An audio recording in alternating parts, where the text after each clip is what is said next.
The following broadcast is the Football Friday Night Game of the Week on the Middle Georgia Sports Network, presented by Planners First, C.W. Williams Homes, Com South, David Reagan Ford, Brandon Outfitters, Sonic, Trey Moody Law Firm, Hamby Automotive, Larry Walker Insurance, Spillers Orthodontics, and proud parents and supporters of Westfield Athletics, Bill and Laura Amos.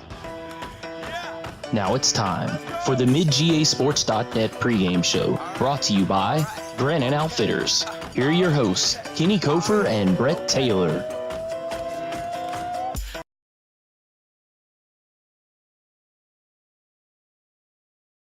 With 7:17 left to go in the fourth. They're going to throw, and it's going to be picked up by Reagan Waller. Reagan Waller is going to go. He's at the 20, 15, 10, 5, touchdown, Reagan Waller. Wow, what a play right there for Reagan Waller. I don't know who this crazy guy is up here in this press box. Oh, man, I tell you, I about broke my finger. Go eat it, Sonic, tonight. Reagan Waller, what a play. Just took that interception return, 55 yards for the score. Reagan Waller does it again. Well, National anthem. Well, welcome here, everybody, to Sharpsburg, Georgia, where we are set to see the Westfield Hornets take on the Trinity Sharpsburg Lions here on the Middle Georgia Sports Network. I'm Kenny Kofer, alongside me, Brett Taylor. Got Tim Thompson on the camera, as well as Derek Downs down on the sideline. And that was just a quick look at the play of the week last week, brought to you by Walker Insurance, the 55-yard interception return for a touchdown by Reagan Waller. As Reagan's done it 2 games in a row, Brett, he's come up big when Westfield's needed him with the opening game against Southland, and then last week against the Valwood Valiants. yeah, very impressive big plays by Reagan Waller. He's done a great job, and I tell you what, it's just been nothing but huge plays early on in games. And last week was a pivotal interception against Valwood, and I tell you what, he made the play of the game, because at that point, I believe it was like 24-21. He extends the lead to 31-21, and he gets Westfield out in a 2-score lead, and that's exactly what they needed at that time. And then they come back, get a big defensive stop, and then extend the lead even more. They end up winning 41-24 in a huge game out of region, but nonetheless great for the confidence of the Westfield Hornets, and hopefully it will bode well for the rest of the season, as they have a tough matchup here tonight on the road against the Trinity Christian Lions.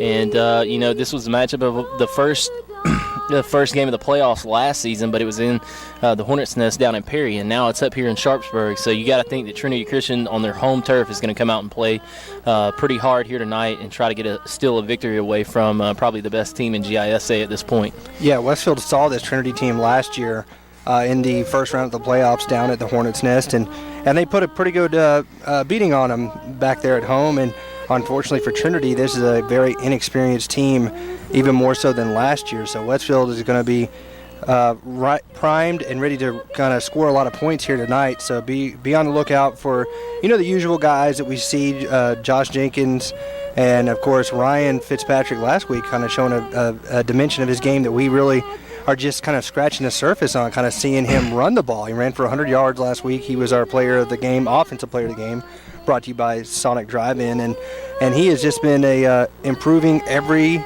single time he goes out there. We know he can throw the ball, but now he adds that dimension of speed running at the quarterback position. Yeah, no doubt. And the thing that I like about Ryan, what he really brings to the table in terms of his athletic ability, is the fact that he can run the football off fakes, but he's not he's not in a hurry to do it. He does it very patiently, and he really plays the fakes well. Last week, that was a perfect example of it to Robert Myatt. Robert came out on the fake sweep, and Ryan bootlegged to the opposite way and just kind of stayed with it the whole way. And really sold it, and he was wide open down the middle of the field because of that, on the near side of the field. And that was a good example of what Ryan can do, especially when he has that big offensive line in front of him. He doesn't have to worry about rushing rushing the play at all, and he just can take his time back there in the backfield and really do an effective job. And then in the run game, people don't really pay much attention to him when you have good success from the fullback position and then also the wingback position. And then he fakes and comes off that and runs up the middle, and it's normally wide open.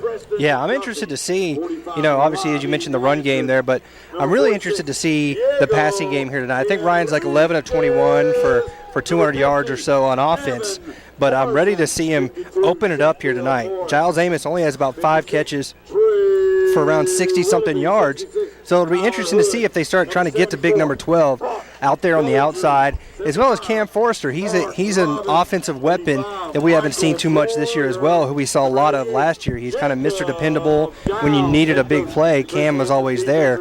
So it'll be interesting to see if Coach Jones opens the playbook a little bit more tonight and tries to get it outside a little bit more to his big receiving options. Yeah, absolutely. I agree. But that's got to be dangerous for the rest of the region, for Westfield, and then also the state as we move further on into the season. The fact that we haven't seen big plays from Giles Amos and Cam Forster in the pass game has got to mean to me that Coach Jones is probably saving a lot of that stuff for later on in the year when he really needs it. These games are important to build confidence and kind of get in the rhythm, but as far as the region standing goes, they're all out of region here early in the season, so just keep it very vanilla, it seems, and if you can win that way, there's nothing wrong. And let's take a quick look at the keys of the game presented by Hamby Automotive. Really, Kenny, and we talk about this all the time, but the battle in trenches really, to me, is number one. You got to win the trenches, and if you can win that, that's going to be key in any ball game. Also, the turnover margin. Westfield's been for most of the games, most of the time in the first 2 games, they've been on the wrong side of the turnover margin battle. But in each of the last 2 games, they've really been able to come back at the end and get a big key interception or fumble recovery. Special teams has been huge for Westfield, so that'll be a big key. And then staying hydrated. It's still really hot early in the season. You can become sluggish as the game carries on, and you gotta think that Coach Jones, after that first week against Southland, has really decided to hydrate his players, and every chance he can tell them, hey, get some fluid in you. Right, yeah, it's going to be a big turnovers is the key that I've really focused on, because last week they fumbled it 3 times, I believe. The week before, I think they fumbled it 4 times. So keep the ball off the grass and maintain the hold in your grasp. It's almost like the old Remember the Titans movie where they had, I can't remember the kid's name in the movie, but, Petey. I believe it was Petey. He said, Petey, hold on to that ball, So you almost have to just tuck that ball, walk with it everywhere, and just maintain composure with that football, because you've been strong enough, because you've had the more athletic players to win the first 2 games of the season, and they're more athletic than this team here tonight. But how long will that last, especially with what's on the horizon next week and when they have to go down to Albany to face Deerfield Windsor? So they got to get that fixed. Open up the run game, or open up the passing game tonight. I think those are 2 things that Coach Jones is really wanting to start doing here this evening. So we'll see how they do going into this one here tonight. So, Brett, why don't we take a quick break and come back with some starting lineups right after this on the Brandon Outfitters pregame show on the Middle Georgia Sports Network.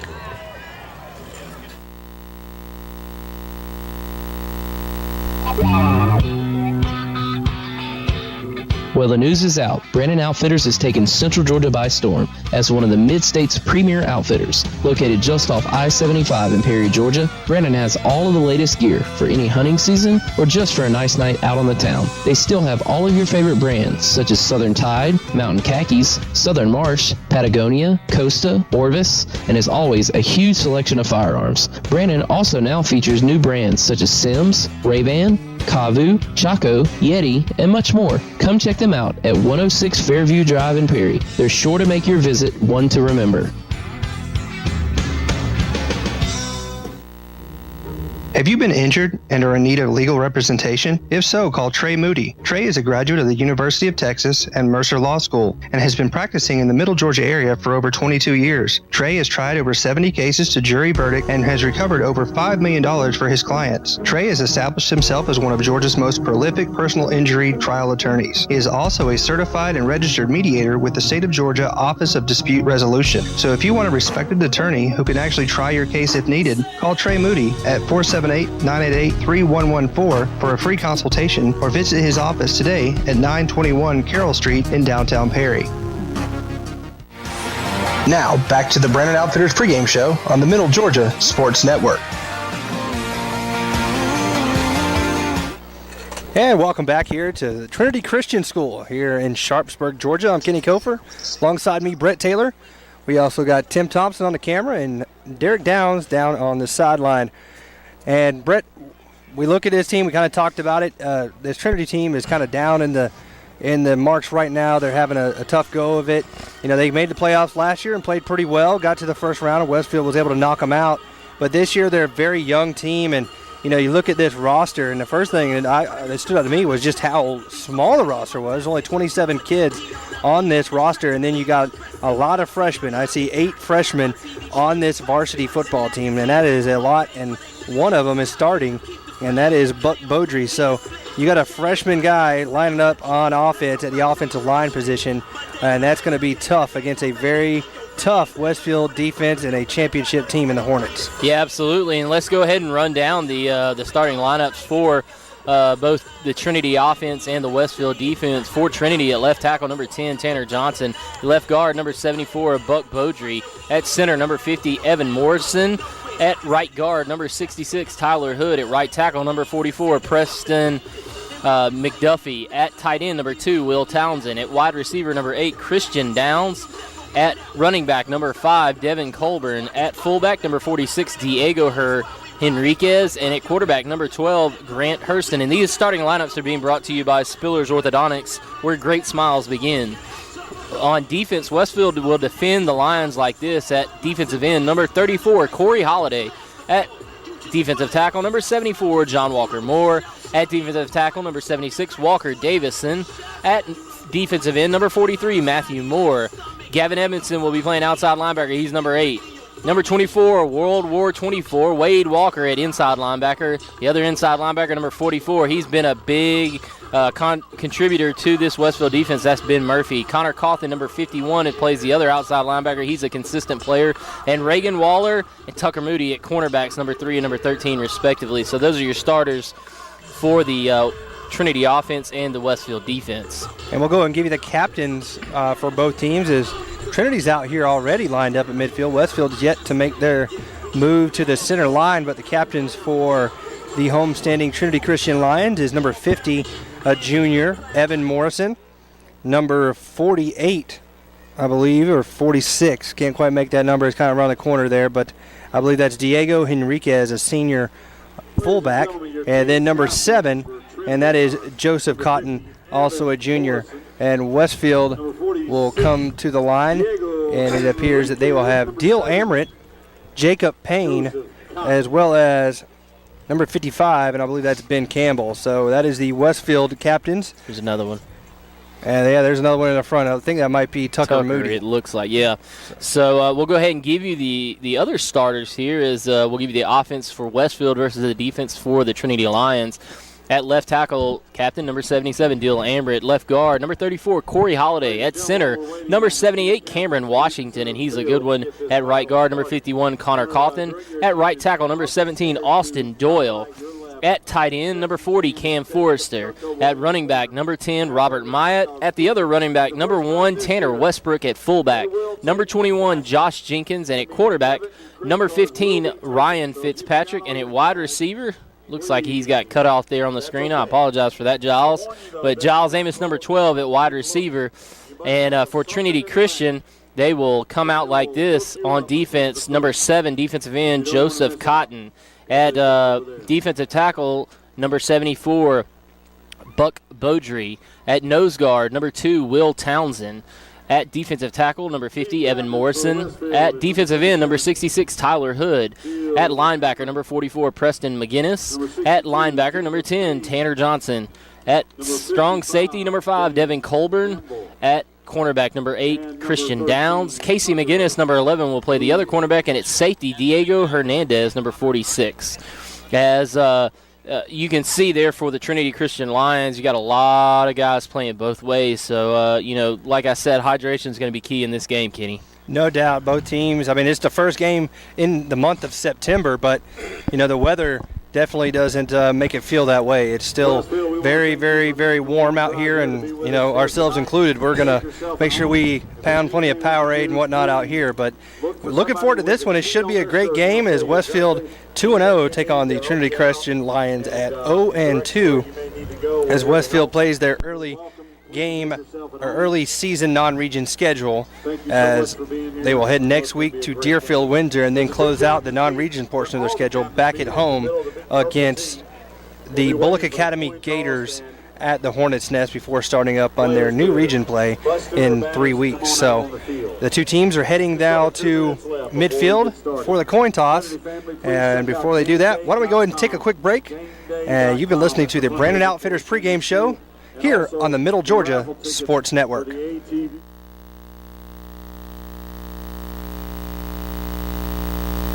Go free ×3 this summer with ComSouth. Upgrade to any gold or higher value package and get the first month free, get free activation, and ComSouth will make the installation free too. Plus, as an added bonus, upgrade to high def and receive HD TV, you guessed it, free for 3 months. That's a whole lot of free for great telephone, wireless, state-of-the-art cable TV, and high-speed digital internet. Visit ComSouth.net for more details or stop by any of our convenient locations in Cochran, Hawkinsville, Perry, and Fort Valley. Spillers Orthodontics is where great smiles begin. Whether you are an adult or a teen, they can make you smile. Dr. Don Spillers uses state-of-the-art technology and proven orthodontic techniques to provide his patients with the quality care they deserve. He offers Invisalign, Invisalign Teen, clear, and metal braces. No referral is needed, so call 478-953-2700 to schedule your complimentary evaluation and see why your friends love visiting his office. In this moment, it doesn't matter if you save money in 15 minutes or if your neighbor has the same insurance that you do. What matters right now is the quality of your independent insurance agent and the company that stands behind them. Auto Owners Insurance. Call Larry Walker, your local auto owner's agent, and let his team of professionals tailor an insurance program right for you and your budget. The following is a presentation of high school football on the Middle Georgia Sports Network.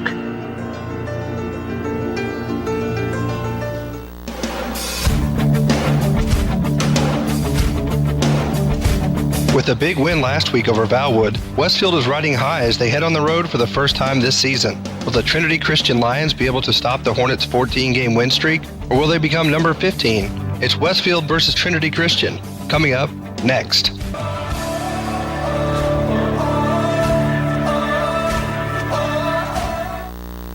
Westfield, we want to welcome you here tonight. Good evening, everybody, and welcome here to the Westfield Athletics Football Game of the Week here on the Middle Georgia Sports Network. I'm Kenny Kofer, alongside me, Brett Taylor, Tim Thompson on the camera, and Derek Downs down on the sideline, and open mic night up in the press box here at Trinity. Apparently. Got quite the comedian up there. As Westfield lost the toss, and they will kick to start this first half. So it'll be the first time this season that they will start on defense. As we saw in the opening game, they returned the opening kickoff, and on the second game last week, they scored on their first offensive play from scrimmage. So Westfield won't be winning 7-0, barring any kind of fumble or whatnot, to start this one. So we'll get to see the defense kind of set the tone for the Westfield Hornets. Yeah, like you said, unless there's some sort of defensive play that scores a touchdown, it won't be the fast start that we're used to the last couple of weeks. But nonetheless, Westfield hopes that they can get off to a good start here in this ball game and continue their effective play thus far in the season. As Westfield is 2-0, they played two early non-region tough opponents in Southland and the Valwood Valiants, both at home, but nonetheless, Westfield kind of dominated the game. The scoreboard may not have been indicative of the dominance, but I tell you what, if Westfield can start putting it together, it should be, it should be a good matchup here for the Westfield Hornets, as it looks like Robert Myatt is going to be on to kick for the Westfield Hornets here to start the game off. So the camera angle is going to be a little bit different. We're kind of set up here in close proximity to the stands, but we're going to bring it to you the best way we can, and that's exactly how we have it here tonight. And we'd like to thank Derek Downs down on the sidelines for being our sideline reporter. Let's go to Derek real quick and see how things are down there. Derek, pretty festive atmosphere down there, wouldn't you say? Can you guys hear me? Yeah, we can hear you. Can you guys hear me? Yep. Pretty festive atmosphere down there in that right there. We have a clock issue, Mr. F. Mr. F, we have a clock issue. Mr. F, we have a clock issue. Well, we're having some technical difficulties. We'll have to get Derek back into the game later on. Sorry about that, folks, but looks like we're ready for kickoff, and we will get things started here shortly. And Robert Myatt on the kick here this evening. He did not do the kickoffs last week, as they had Griffin Elmore doing the kickoffs, but Robert back doing it again as he did the first game of the year. So Robert will be doing the kicking, and Westfield will kick right to left here to start this game. They're decked out in their green bottoms with the white shirts and green numerals, and the homestanding Trinity Christian Lions have the all-black uniforms with the purple numbers, white trim, and they are all set to go. We're awaiting the official whistle to start this one, as I think they finally got they have it going now at the scoreboard, and I think we're almost set to play. Everybody on their feet here in Sharpsburg. Robert Myatt gets it away. The high end over end kick, and it will go out of bounds at the 3-yard line, so that is a legal procedure, and that will give Trinity the ball starting at their own 35-yard line. Yeah, good job right there by Robert Myatt. Just unfortunately it goes out of bounds barely short of the goal line, as Westfield's going to give a good field position at the 35-yard line, and we'll see the offense for the Trinity Christian Lions come out here for the first time tonight. Yeah, and Westfield's going to start on this defense. Nice field here. It's fairly new school here at Trinity. No visiting side over on that way, so all the fans are over here on the near side of the field, and they don't quite have a press box built yet. They just use scaffolding, and it's a very much work in progress. But hey, we're here, and we're going to provide you the best video we can as Tim's trying to get a tight shot down there for you. As Trinity sets up, put a man in motion. Hurston will hand the ball off the left side, and he will be stacked up and brought down. It's like Wade Walker, as well as Ben Murphy there on the tackle of Joseph Cotton on the play. Game's about 1.5 yards. It'll be second down, 8.5 at the Trinity 37-yard line. So we're getting ready here for the second play of the game for the Trinity Christian Lions. As number 7 for Trinity Christian, that's Joseph Cotton, was on the carry there on that play to start the game. Yeah, they stopped him for a 1-yard gain. Like I said, Wade Walker and Ben Murphy there on the tackle, and they'll line up here in the shotgun formation with wing backs to put Cotton in motion, and it hits off him on the snap. Ball's on the ground, and Trinity recovers it at their own 26-yard line, but that will be a 10-yard loss on the muff snap there. It looked like Cotton recovered it as well, so good job right there by him to fall on it, but not the way you want to start off if you were the Trinity Christian Lions. No, that was a tough spot. Now they're in a long third down situation, 3rd down and 18, as they have the ball at their own 26-yard line. They need to get all the way out to the 45 for a first down. So Trinity already deep in a hole here to start this one, just underway, 10.5 minutes to go in the first quarter from Sharpsburg. They come to line. They got one wide receiver split out to the right side. That's Kelly McGinnis, and now they flex out number 7, Joseph Cotton, looking to pass. A little swing pass is complete out here to the near side, and brought down from behind by Ben Murphy was number 28, Gavin Smith, on the reception. That's only a short gain of about 7 yards, and that's going to bring up a 4th down and 12 in the punt team. Punt team's coming on. Good job by the Westfield defense, allowing that to be caught, but then coming up in pursuit and making the tackle, keeping them short of the original line of scrimmage. 4th down and about 13 to go for the Trinity Christian Lions, and the punt team comes out. And Tanner Westbrook's back deep to receive the punt from Joseph Cotton. A nice spiral kick, and it will roll and go out of bounds at about the 31-yard line, and that's where the Hornets will start this drive. 1st and 10, no score here with 9:32 to go. Yep, so Westfield gets great field position after that early 3 and out for the Lions, and Westfield's going to come out in their patented wing T formation offense, and we'll see what the Hornets can do here early on. Looks like there might be a penalty on the play, and we'll wait to see. That should be some sort of illegal procedure offsides would be a dead ball foul, so we'll wait to see what the call is. Yeah, it is a false start or legal procedure penalty on the offense, and Westfield declines that, and they'll start the ball 1st and 10 at their own 31-yard line. So here comes Ryan Fitzpatrick along with his offensive mates as he will bring out the players to the huddle. Tim's going to get an arm workout here tonight. He's got the camera up high, and he's having to stretch out tall to get this in. So 1st and 10 Westfield. 9 minutes, 30 seconds to go here in this first quarter, just underway here on the Middle Georgia Sports Network. Ryan Fitzpatrick dropping back, looking to pass. He's got Robert Myatt open. Robert cuts back, and he's across the 50, and he'll be brought down at about the 47-yard line. That is a gain of 21 yards on the reception for Robert Myatt. Yeah, great job right there. Good play call by Coach Jones and coming out throwing the football. And number 10, Robert Myatt, gets a nice 21-yard gain right out of the chute here for Westfield. And the sun is creating all sorts of problems. They're going to have to make sure if they throw the ball again, it's probably going to have to be on this near side of the field because the receiver will have to look right into the sun otherwise. 1st and 10, though. And they're looking to pass again. Swing pass out here near side to Tanner Westbrook. High pass. He brings it in, but he's hit immediately and brought down. Good tackle at that time by number 46, Diego Henriquez. Yeah, good tackle right there. Basically only picking up about a yard gain on that, and nothing going for the Westfield Hornets on that first down swing pass, and now it's going to bring up a long 2nd down and 9. And I tell you, they're doing what I thought they might do. They're kind of opening up this pass game here early, trying to get their feel for that part of the football game that they haven't had so far this year.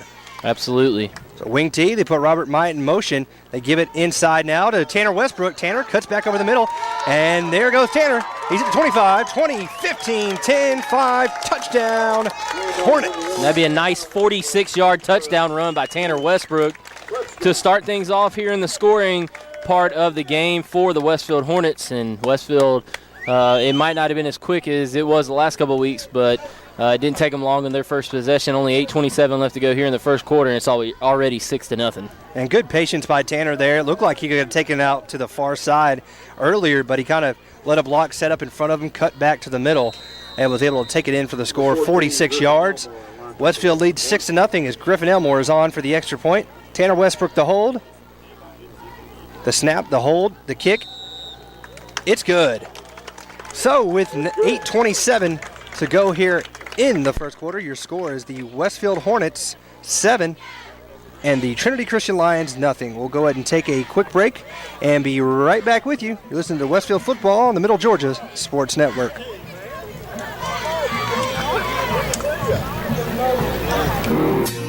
C.W. Williams is the premier home builder in Houston County, with established communities in Perry, Bonaire, Centerville, and Warner Robins. C.W. Williams Homes offers you a chance to build a customized home of your dreams. There are multiple floor plans available, ranging from a minimum of 1,000 square feet to over 3,000 square feet. Log on to cwwilliamshomes.com or give them a call at 478-922-2207 to check their list of plans, communities, and financing options today. C.W. Williams Homes. Let us build the home of your dreams. Set your own banking hours with Planners First Online Banking. Planners First Online Banking allows you to connect and access your bank accounts 24/7. For those that are always on the go, you can check your balances, pay your bills, transfer funds anytime and anywhere you have internet access. Let Planners First Online Banking make your life a little easier. Planners First, a legacy of excellence since 1896. Member FDIC and equal housing lender. And now, back to the gridiron with Kenny and Brett on the Middle Georgia Sports Network. And Robert Myatt boots it away, and it will bounce at the 4 and into the end zone for a touchback, and that's where Trinity will start this drive, trailing 7-0 over the Westfield Hornets with 8:27 to go here in the first quarter. Good first possession there for the Westfield Hornets as they come out and put a 7 on the scoreboard, and that's exactly what you want if you're Coach Jones. You come out and you put it on a team that you should beat, on the scoreboard, on paper, but it's just one of those things. And DJ, just wanted to get your thoughts on things. What did you see on that first drive there for Westfield? Well, Brett, on that first drive, I saw the defender actually give it credit to the other receivers blocking for him to make that hole to break through. that breakaway speed to make the touchdown. And a fumble on the play as the handoff went to the Trinity wingback there, number 11, Casey McGinnis, a sophomore, and he was brought down from behind, and that forced a fumble, and Westfield comes up with it, and now they got the ball 1st and 10 at the Westfield 25-yard line. So that's a perfect way to come out and do a good job of getting the ball back for your offense. A quick turnaround right there, and that's exactly what we talked about, the turnover margin, winning that, and Westfield is doing that thus far in this game. So quickly the offense back out there. Ryan looking to go to the corner fade route to Giles Amos. Giles has got it, and he's in for the score. Touchdown, Hornets. Good job of tracking the ball over his head, and I tell you what, a great pass right there. Put it where your receiver can get it and nobody else can, and Giles finally connects for a touchdown pass from his buddy Ryan Fitzpatrick, and the first one on the season for those two. 25-yard touchdown pass, and Westfield quickly up here 13-0. Not even 4 minutes into this one, 8:14 left to go here in this opening quarter. Griffin Elmore on for the extra point. Tanner Westbrook on the hold. Hold, the kick is good. So we'll take a quick break. You're listening to Westfield Football on the Middle Georgia Sports Network.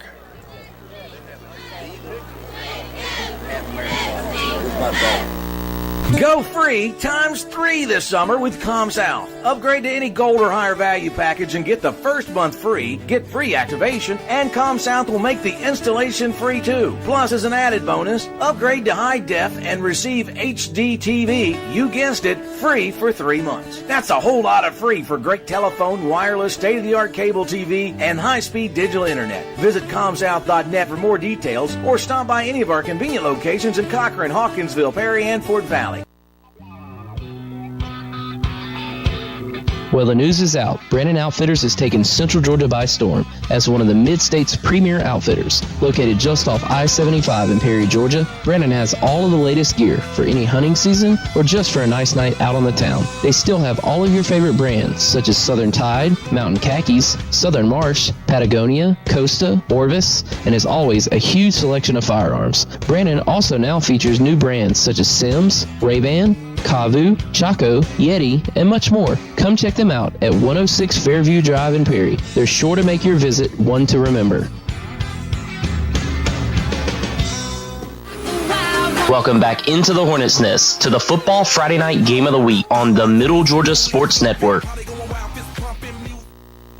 Welcome back here, everybody, to the Trinity Christian School, where Westfield leads 14-0 after a 25-yard touchdown pass from Ryan Fitzpatrick to Giles Amos, and then a kickoff there was a touchback by Robert Myatt, and Trinity will start this drive 1st and 10 at their own 20 with 8:14 to go here in the first quarter.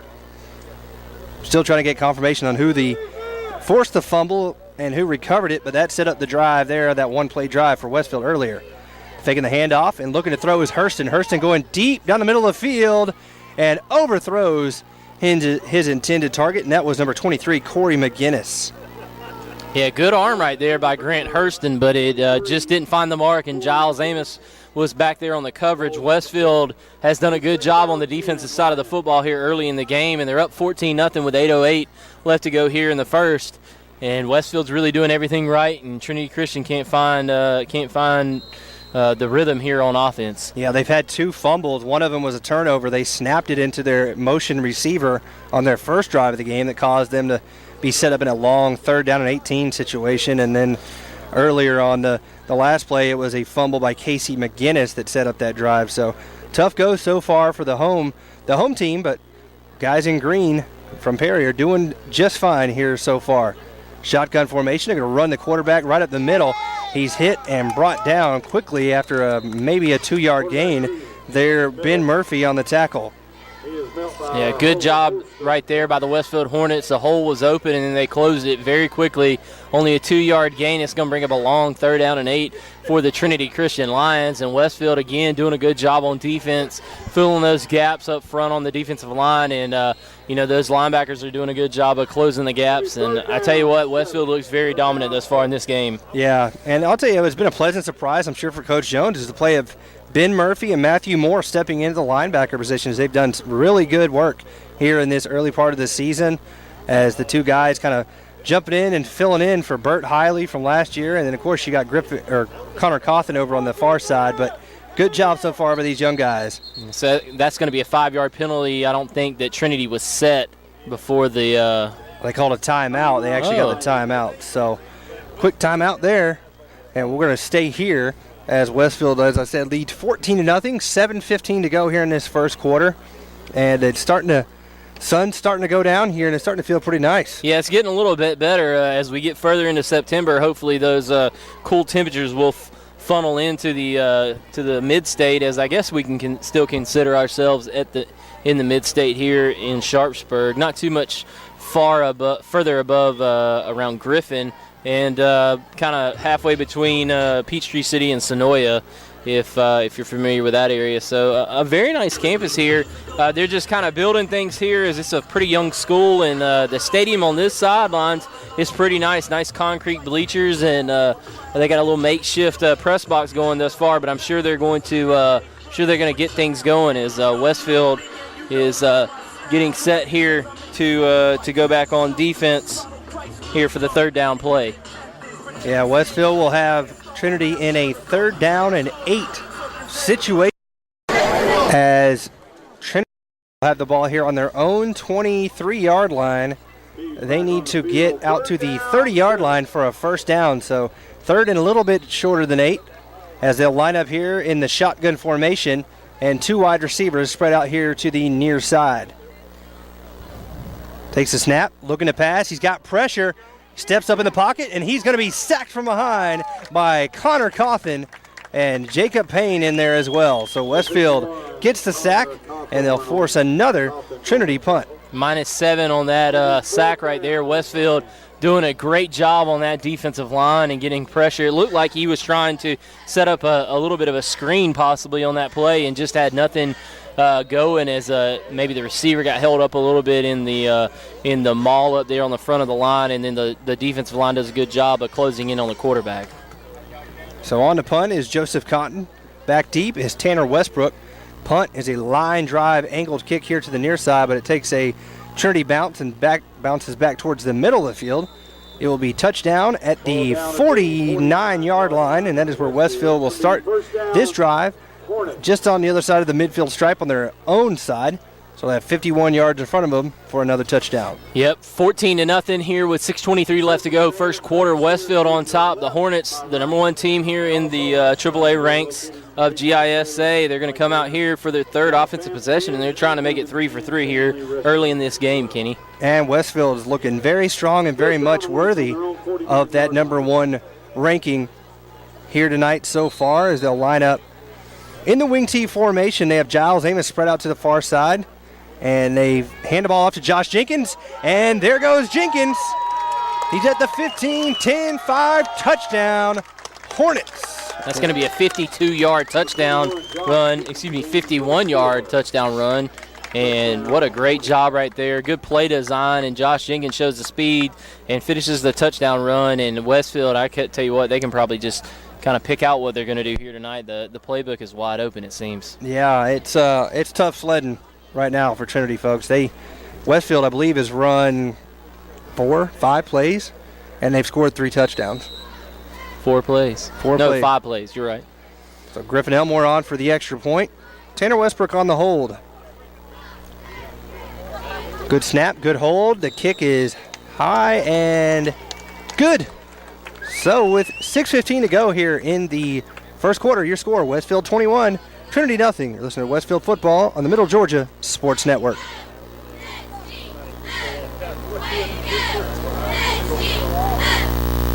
Man, these cheesy bread dogs are incredible. Real good. The cheese is baked right into the bun. You know, in this case, it really is what's on the outside that counts. Maybe that phrase, "it's what's on the inside that counts," isn't true. I mean, I've only been judging books by their covers. Really? I only read the cover. Oh, you don't read what's inside? No, I could read 2, 3 covers. Cover to cover.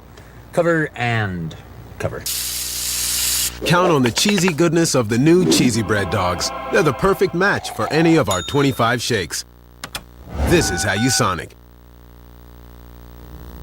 Have you been injured and are in need of legal representation? If so, call Trey Moody. Trey is a graduate of the University of Texas and Mercer Law School and has been practicing in the Middle Georgia area for over 22 years. Trey has tried over 70 cases to jury verdict. And welcome back here as Joseph Cotton takes the ball at his own 5-yard line. Comes around here to the near side. Stiff arm. Fights across the 25. He'll be brought down at the 27. There is a flag down on the field at the 24-yard line. Sorry to cut off that commercial there, but we tried to come back as quick as we could on into the game here. Sorry we had a cable unplugged, but we're all set and back. We'll have to wait the flag on the play. Ball looks to be placed on the 27-yard line. Thrown by the ref here. I'm not sure. Couldn't quite gather where this referee crew was out of. I know we've had the international city officials the first 2 games. There's a block in the back on the offense, so that'll push them back 10 yards, back to their 17, I believe. They're actually going to push them back from the 23 at the spot of the foul, so that'll push them back at their own 13. Yeah. Tough. Nothing's going right for Trinity right now. Yeah, tough sledding right now for the Lions, and I tell you what, 6:06 left to go here in the first quarter, and it's not looking good as they have very bad field position to start this at their own 13, and trailing by 3 scores with only less than 6 minutes off the clock here so far. They'll put a man in motion. That's Henriquez. They fake the handoff, give it up the middle now, and he'll be brought down for a short gain. As we're very far away from the field here in this location, but it looked like Walker Davison and Ben Murphy and Matthew Moore there on the tackle. 28, Gavin Smith. That was Gavin Smith there on the carry. 44, Ben Murphy. So it's second down, and they gave him 4 yards, so it's about second down and 6 now on the field for Trinity here as they trail 21-0, 5:35 remaining here in this first quarter. And Westfield has really been able to do whatever they have wanted early on in this game, and right there, a nice 4-yard pickup for Gavin Smith, and we'll see what the Lions can do the rest of this series. They give it off to Henriquez up the middle. He's hit hard and brought down after maybe 2-3 yards, as I believe Corey Holiday and Walker Davison there on the tackle. Nice 2-yard pickup right there by Henriquez. It's going to bring up a 3rd down and 4, and Westfield is going to have to come up with a big play here to get off the field on defense on 3rd down and short. Yeah, they got to get out to the 23 for a first down. The ball's right here at the 20 on the near hash. Westfield getting touchdowns quick and easy here tonight. Tanner Westbrook, Giles Amos, and then moments ago it was Josh Jenkins. We lost our video feed here momentarily. We'll be right back with you on that. Meanwhile, you can at least hear us on the audio. The handoff is fake. Hurston's going to keep it himself, and he is going to be close to a first down. It'll depend on the spot from my vantage point here. It appears to be about a half of a yard short, but they're going to give him the first down. So first down and 10 for Trinity. Their first down here tonight on the 4-yard run from Grant Hurston. We apologize for the problem here, folks. There's a connection issue at the moment, but we're going to try to get it going here. After the first down run by Hurston, they have the ball first and 10 at their own 24. 4:10 left to go in this opening quarter here from Sharpsburg. Westfield leading 21-0. And they hand the ball off and nowhere to go there, as that was Hurston again, so he maybe gets half of a yard on that play, and it's going to set up a second down and 10, maybe 9.5 for Trinity. Westfield again getting the 21 points fairly quickly here, only running 4 offensive plays to get 3 touchdowns. You cannot beat that. So Westfield looking good, looking every bit that number 1 team here this evening as they continue to march towards the big matchup next week against Deerfield Windsor down in Albany. Folks, when we move on the road, so does our equipment, and it's a work in progress. Brett and Tim, our optical engineer, and our other technical director working this thing out. Hurston looking to pass. So he hit as he releases the ball, and it goes incomplete as he was looking for Joseph Cotton. as bringing the pressure that time for Westfield was Matthew Moore. Yeah, good job right there by Moore. Again, a similar play that Hurston tried to run earlier, and he was not able to get it off. And this time he gets the throw off, but just not where it needs to be in terms of completing the pass. And it's going to bring up a long third down here for the Trinity Christian Lions. Third down and 9.5 as they trail by 21. And 3 minutes, 11 seconds left here in this opening quarter. Put a man in motion. It's Henriquez. They pitch it outside now. Trying to cut back to the middle is Smith, and he's got nowhere to go. And he's brought down there by Cam Forrester and Matthew Moore. Yeah, good job right there by Matthew Moore, securing the shoestring tackle and keeping him from moving any further upfield. Smith was almost able to break away, and if he could, he looked like he had a lot of green running room there. But nonetheless, Westfield forces a fourth down and about 8.5 to go, and it's going to bring on the punting unit for Trinity Christian. Tanner Westbrook back to receive the punt of Joseph Cotton. This will be his third punt already, and that looked like a little legal motion, but here comes Gavin Edmondson almost on the block. It's a good punt by Cotton as it will roll inside to 30 and be touchdown at the 22-yard line, but there is a flag back here at the 12-yard line. I think they're going to call roughing the kicker. Yeah, that's call. Pretty weak call. He barely touched him, and that's a kind of a gimme call. I think the officials looking at the scoreboard and saying, hey, it's getting out of hand. They're going to call roughing the kicker. It's not a personal foul call. It's going to be, I don't know if they're going to call it first down or what, or if it's a 5-yard variety, but it looked like it was just running into the kicker. Yeah, if it's a 5-yard variety, that would put it at the 31, and they'd still be about 2 yards short of a first down. We'll have to wait where they mark this thing off. Yeah, it's at the 31, so they're going to make him re-punt. They're kind of just letting the clock run here. But, yeah, the 31-yard line, it's 4th down and 3, and maybe Coach Chris Hansen of the Trinity Christian Lions will go for it here. Nothing to lose. Yeah, but on your own 31-yard line, you're already down 3 scores. I don't know. I mean, maybe you go for it, but not. But, DJ, what did you see down there on that play? Did you think that was roughing the kicker? On that play, I think really it was just,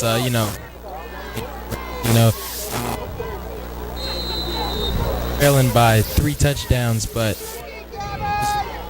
as we're continuing to have a little bit of technical difficulties, it looks like they're going to run a fake kick, and they're going to be tackled as Grant Hurston, it looked like, took the snap, the quarterback, and he lost 1.5 yards on the play, so Westfield does a good job of sniffing that out, and that's going to be a loss of 2 on the play right there. Westfield's going to take possession at the Trinity Christian 30-yard line. Yeah, that was my main man, World War 24 there, leading the way on that tackle. As you could tell, Coach Hansen was not pleased, as it looked like one of his players there, number 44, Preston McDuffie, missed his assignment. I think he did not realize it was going to be a fake punt, and he was supposed to pick up a blocker, and he did not do that, and that kind of left his quarterback out to dry there in Grant Hurston. So Westfield, good field position, already leading by 21, and now they have the ball 1st and 10 at their own 30.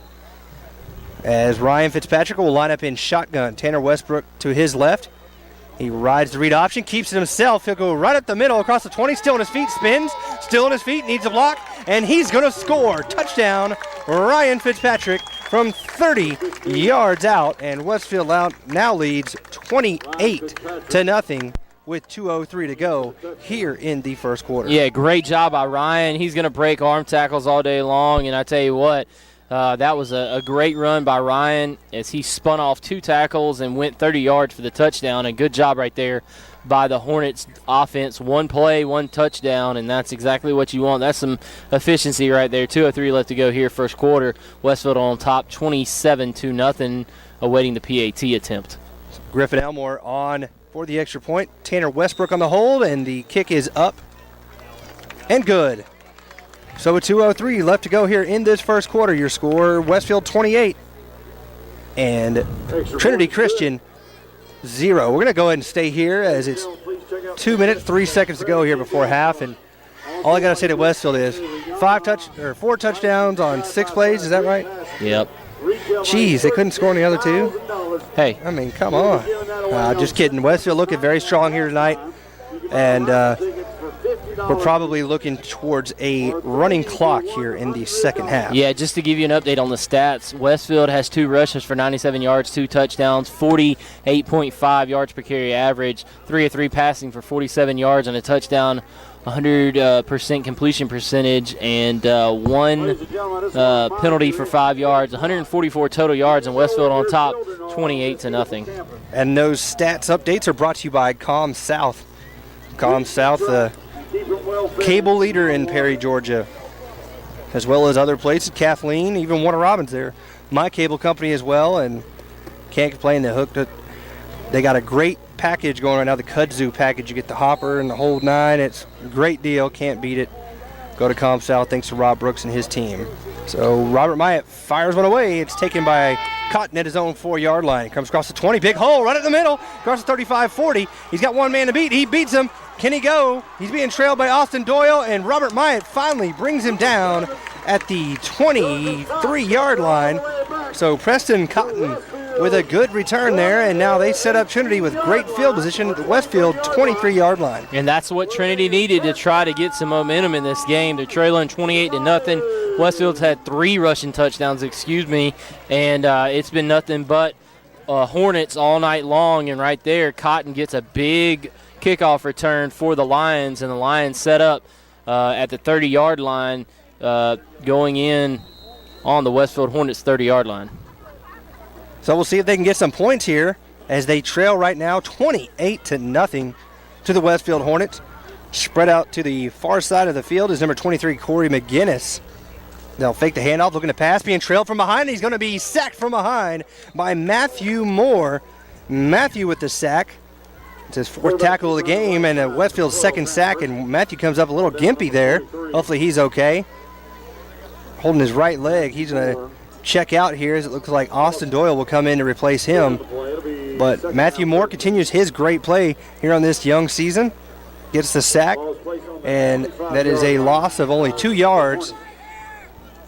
As you can see, Westfield has only given up 1 yard at over 12 rushing attempts and 1 fumble, and that's less than .003 yards per carry. Did you read that article about last night in Division 2? Yeah. A team negative 169 yards or something? That's amazing. Unreal.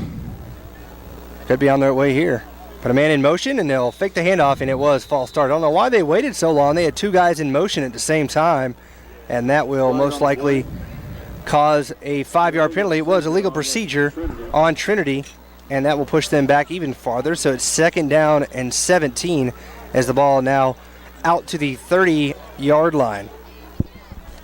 Trinity's having all sorts of problems here so far, Brett. They get a good return. They just keep going backwards. They shoot themselves in the foot. I mean, they're trying to do a good job of just running the football and running some simple pass plays. They know how much tough sledding it's going to be to score on this Westfield defense, but you can't shoot yourselves in the foot when you're trying to do that as well. It looks like they've done it again, and it's going to be another penalty, and it looks like it's going to be another illegal procedure on the Trinity Christian Lions.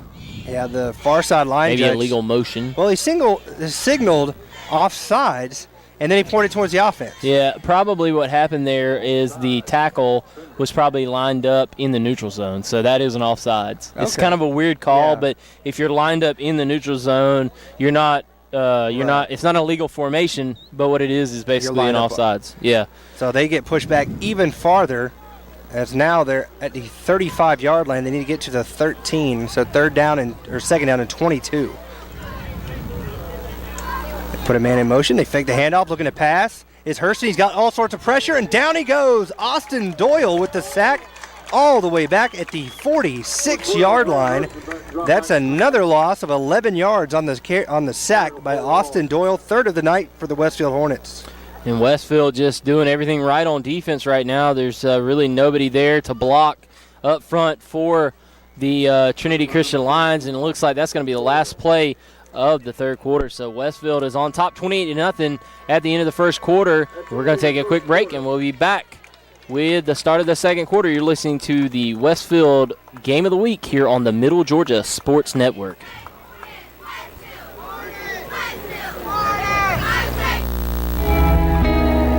Spiller's Orthodontics is where great smiles begin. Whether you are an adult or a teen, They can make you smile. Dr. Don Spillers uses state-of-the-art technology and proven orthodontic techniques to provide his patients with the quality care they deserve. He offers Invisalign, Invisalign Teen, clear, and metal braces. No referral is needed, so call 478-953-2700 to schedule your complimentary evaluation and see why your friends love visiting his office.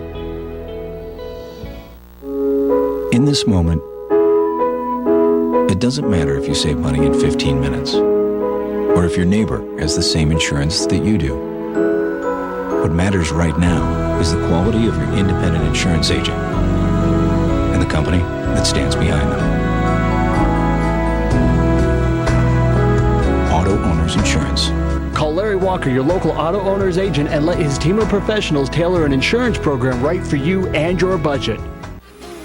Welcome back into the Hornets' Nest to the Football Friday Night Game of the Week on the Middle Georgia Sports Network.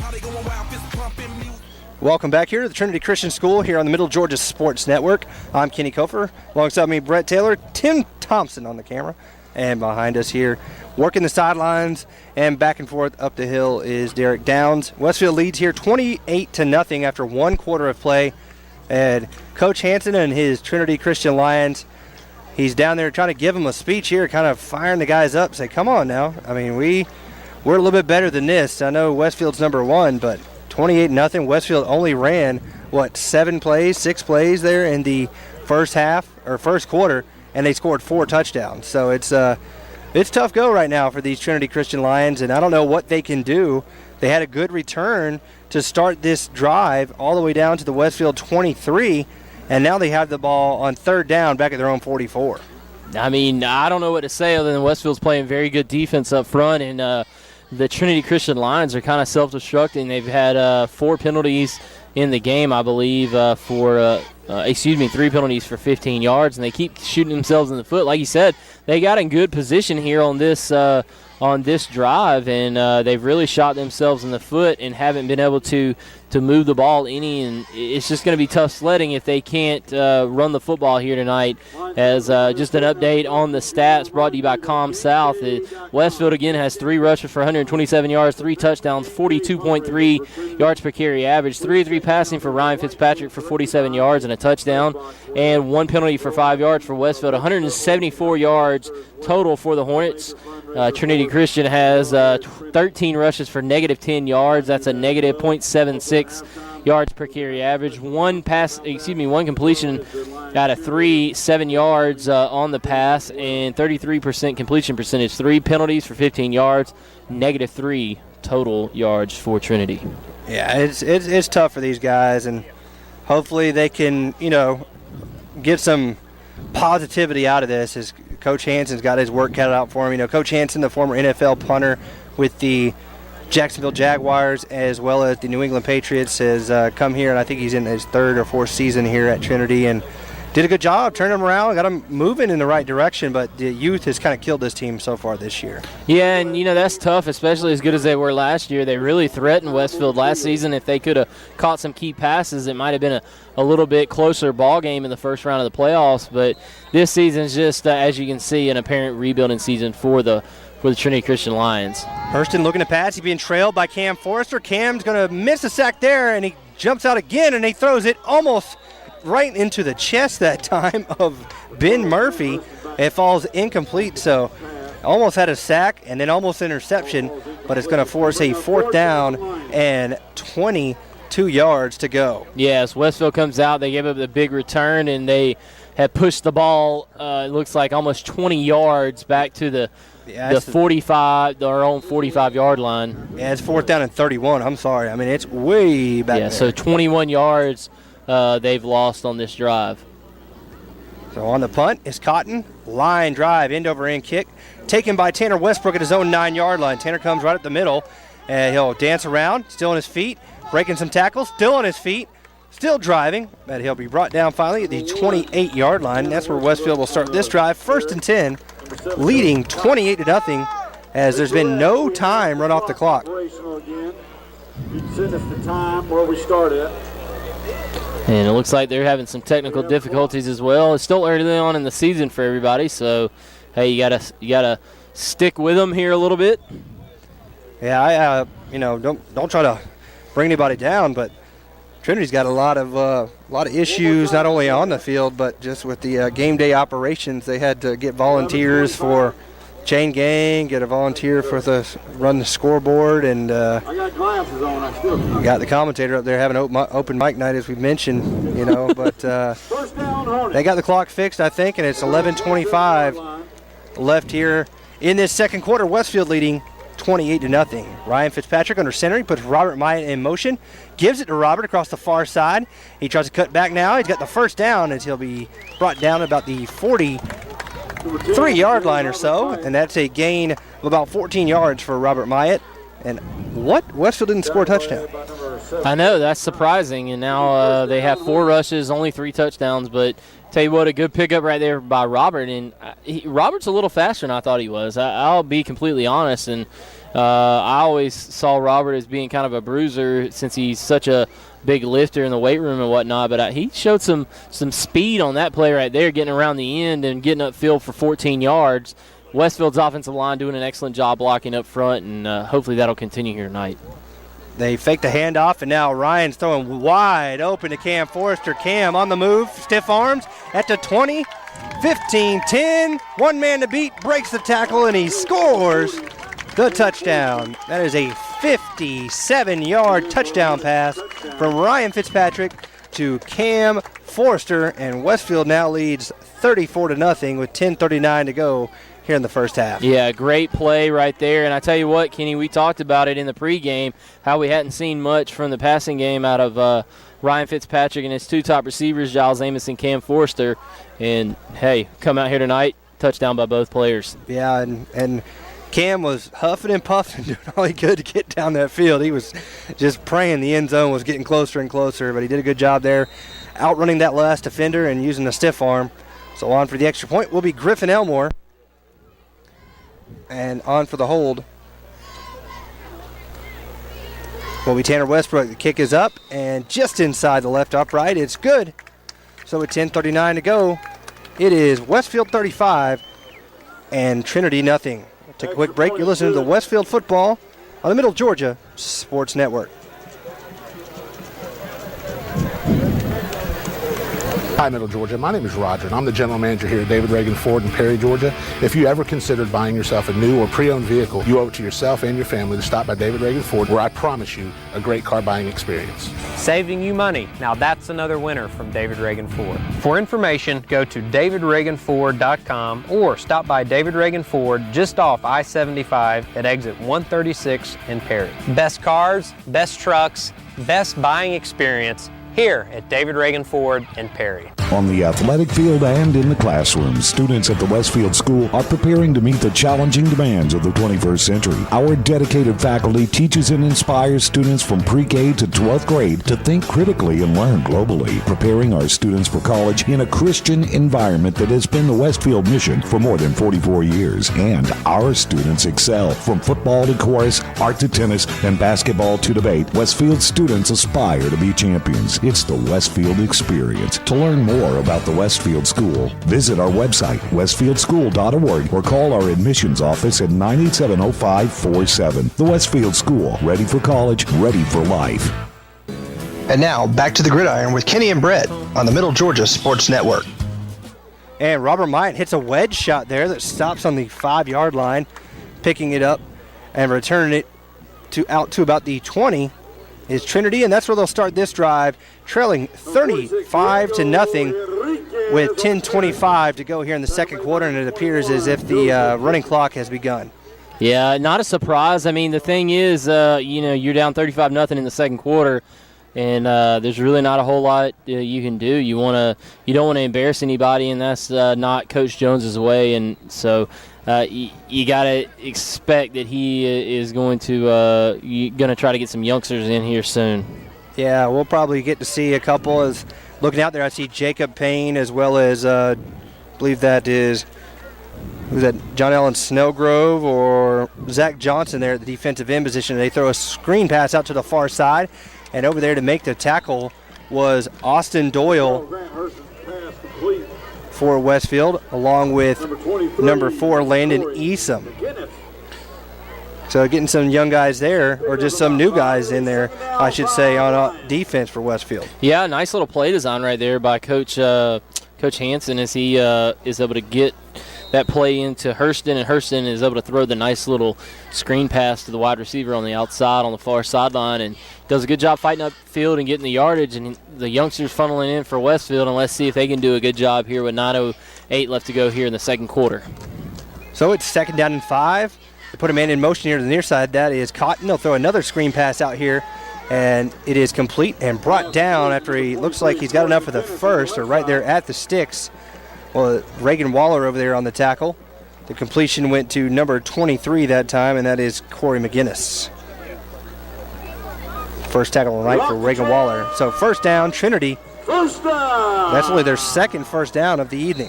Yeah, and I tell you what, good passes right there by Hurston. He does a good job of throwing the ball there on the outside, and if he had some protection, he might be able to do some stuff. But nonetheless, Westfield has done a good job on defense, but the Trinity Christian Lions have moved the football here a little bit on this drive, and we'll see if that can continue for the Lions or if Westfield is going to try to come up with a big stop here as the Trinity Christian Lions have their second first down of the game. And it looks like there's a timeout on the field with 8:27 left to go here before the half. It's 35-0 for Westfield. Why don't we just stay here and catch up with Derek. Derek, I know we've had a little technical difficulty here this evening, but so far, what are you seeing here between the Hornets and the Trinity Christian Lions? Well, I just see a complete dominant game here. Got the Hornets defense once again just putting the Trinity. And we're having a little technical difficulty again, but we'll go ahead and stay here. And Brett, so far it's tough for teams like this with Trinity. They got pride. Coach Hansen's been around a lot of winning locker rooms. I mean, he's got a Super Bowl championship ring with New England. He's not used to this, and I know he doesn't want this for his own players, the embarrassment or whatnot. But they just got to get these small little victories for themselves, and hopefully that can just build momentum for them as they move forward. Yeah, absolutely, and you got to grow those youngsters and develop them in player development. And right now, they're just having a tough time of getting over the hump as far as rebuilding. And right now, they're playing a great team, and Westfield has done a good job. Same pass again there to the far side, and a good tackle that time. Over there was Landon Easom, and then finishing him off, I believe, was Aiden Murphy, or Reagan Waller, I'm sorry. So good job by Westfield. Loss was 2.5 or 3 yards there, and it's going to bring up a 2nd down and 12. Yeah, and Westfield does a good job right there. 2 screen passes in a row that it went for a first down, and right now Westfield on this pass play did a good job of getting out there and defending the screen pass and possibly forcing Coach Hansen to come up with another play here as they've run 3 of those screen passes in a row. And we'll see with 7:46 left to go here in the second quarter what Coach Hansen comes up with here on offense. 7:40 to go. They put a man in motion. They're going to fake the handoff. Now he's flushed out of the pocket. He's running for his life, and he just throws it away. He had 2 receivers there. I guess it was right in between the 2, and it falls incomplete. It is now going to be 3rd down and 12. Yeah, 3rd down and 12. Not a lot you can do right there as you had pressure in your face. It looked like they were trying to set up something to the backside, and Westfield does a good job getting to the quarterback. And, Derek, what did you see over there? Defense is really putting the quarterback, making him throw away the ball a lot. This offensive line just can't handle this, the defense here. Yeah, they've been all over him here tonight, and Westfield has done a great job in pressuring. And here they go here with another 3rd down and long situation, and now they've decided to stop the clock. So I don't know if it was just a malfunction by the clock operator. Who knows up there? Yeah, it could have been. I think they just got Joe Nobody up there doing it, And we have another timeout on the field. And why don't we go ahead and take a timeout with them? Westfield leads 35-0. You're listening to Westfield football on the Middle Georgia Sports Network. You got to make it to the concession stand now. C.W. Williams is the premier home builder in Houston County, with established communities in Perry, Bon Air, Centerville, and Warner Robins. C.W. Williams Homes offers you a chance to build a customized home of your dreams. There are multiple floor plans available, ranging from a minimum of 1,000 square feet to over 3,000 square feet. Log on to cwwilliamshomes.com or give them a call at 478-922-2207 to check their list of plans, communities, and financing options today. C.W. Williams Homes. Let us build the home of your dreams. Set your own banking hours with Planners First Online Banking. Planners First Online Banking allows you to connect and access your bank accounts 24/7. For those that are always on the go, you can check your balances, pay your bills, transfer funds anytime and anywhere you have internet access. Let Planners First Online Banking make your life a little easier. Planners First, a legacy of excellence since 1896. Member FDIC and equal housing lender. And now, back to the gridiron with Kenny and Brett on the Middle Georgia Sports Network. Welcome back here to Trinity Christian. Westfield leads 35-0. Kenny Kofer, Brett Taylor, Derek Downs, and Tim Thompson live here on the Middle Georgia Sports Network. It's 3rd down and 12. Hurston in shotgun. Looking to pass. He's getting pressure immediately again from behind. Matthew Moore is all over it tonight. And now Hurston's going to throw deep. Looking for a man, and he throws incomplete. He tried to come back to the ball as he was looking for number 23, I think, McGinnis there, and on the coverage was Austin Burnett. Austin with a little turnaround back there, but did a good job recovering. Absolutely. He gets back there. It makes it difficult for the receiver as he turns around and tries to find the football, but wasn't able to pull it in, and it's going to bring up 4th down and 13 for the Trinity Christian Lions with 7:04 left to go here in the second quarter. 35-0 Westfield on top of the Lions. And Joseph Cotton on to punt. Back deep is Tanner Westbrook. We'll wait to see who comes out on offense to start this second drive. Maybe we'll see Tanner at quarterback possibly here in this second quarter. I don't know if they'll go that quickly to the backups and reserve players. I don't know. That's a bold move there, Cotton. On ESPN, the Ocho. Oh, sorry, little dodgeball reference there, as it looks like there might be another timeout or delay a game. Yep, delay a game on Trinity, it appears. The back judge threw the flag, and this thing is taking some time. Coach Jones. Decline it, Coach Jones. Yeah,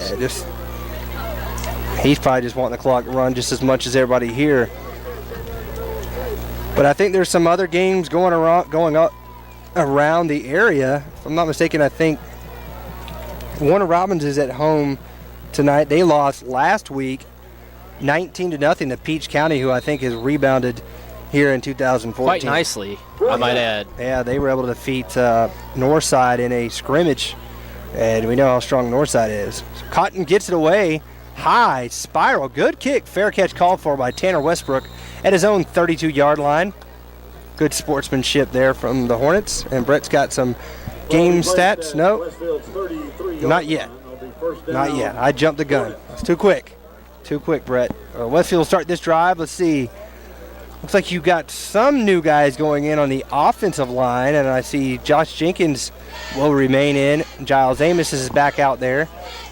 And let's see who they got in at quarterback. Is it going to remain Ryan? No, it looks like it's going to be Tanner. So Tanner will get in here at quarterback. His first action from the quarterback position here in 2014. He started the opener in 2013 as the starting quarterback, but Ryan took over in the second half of that game against Tatnall, and the rest is history.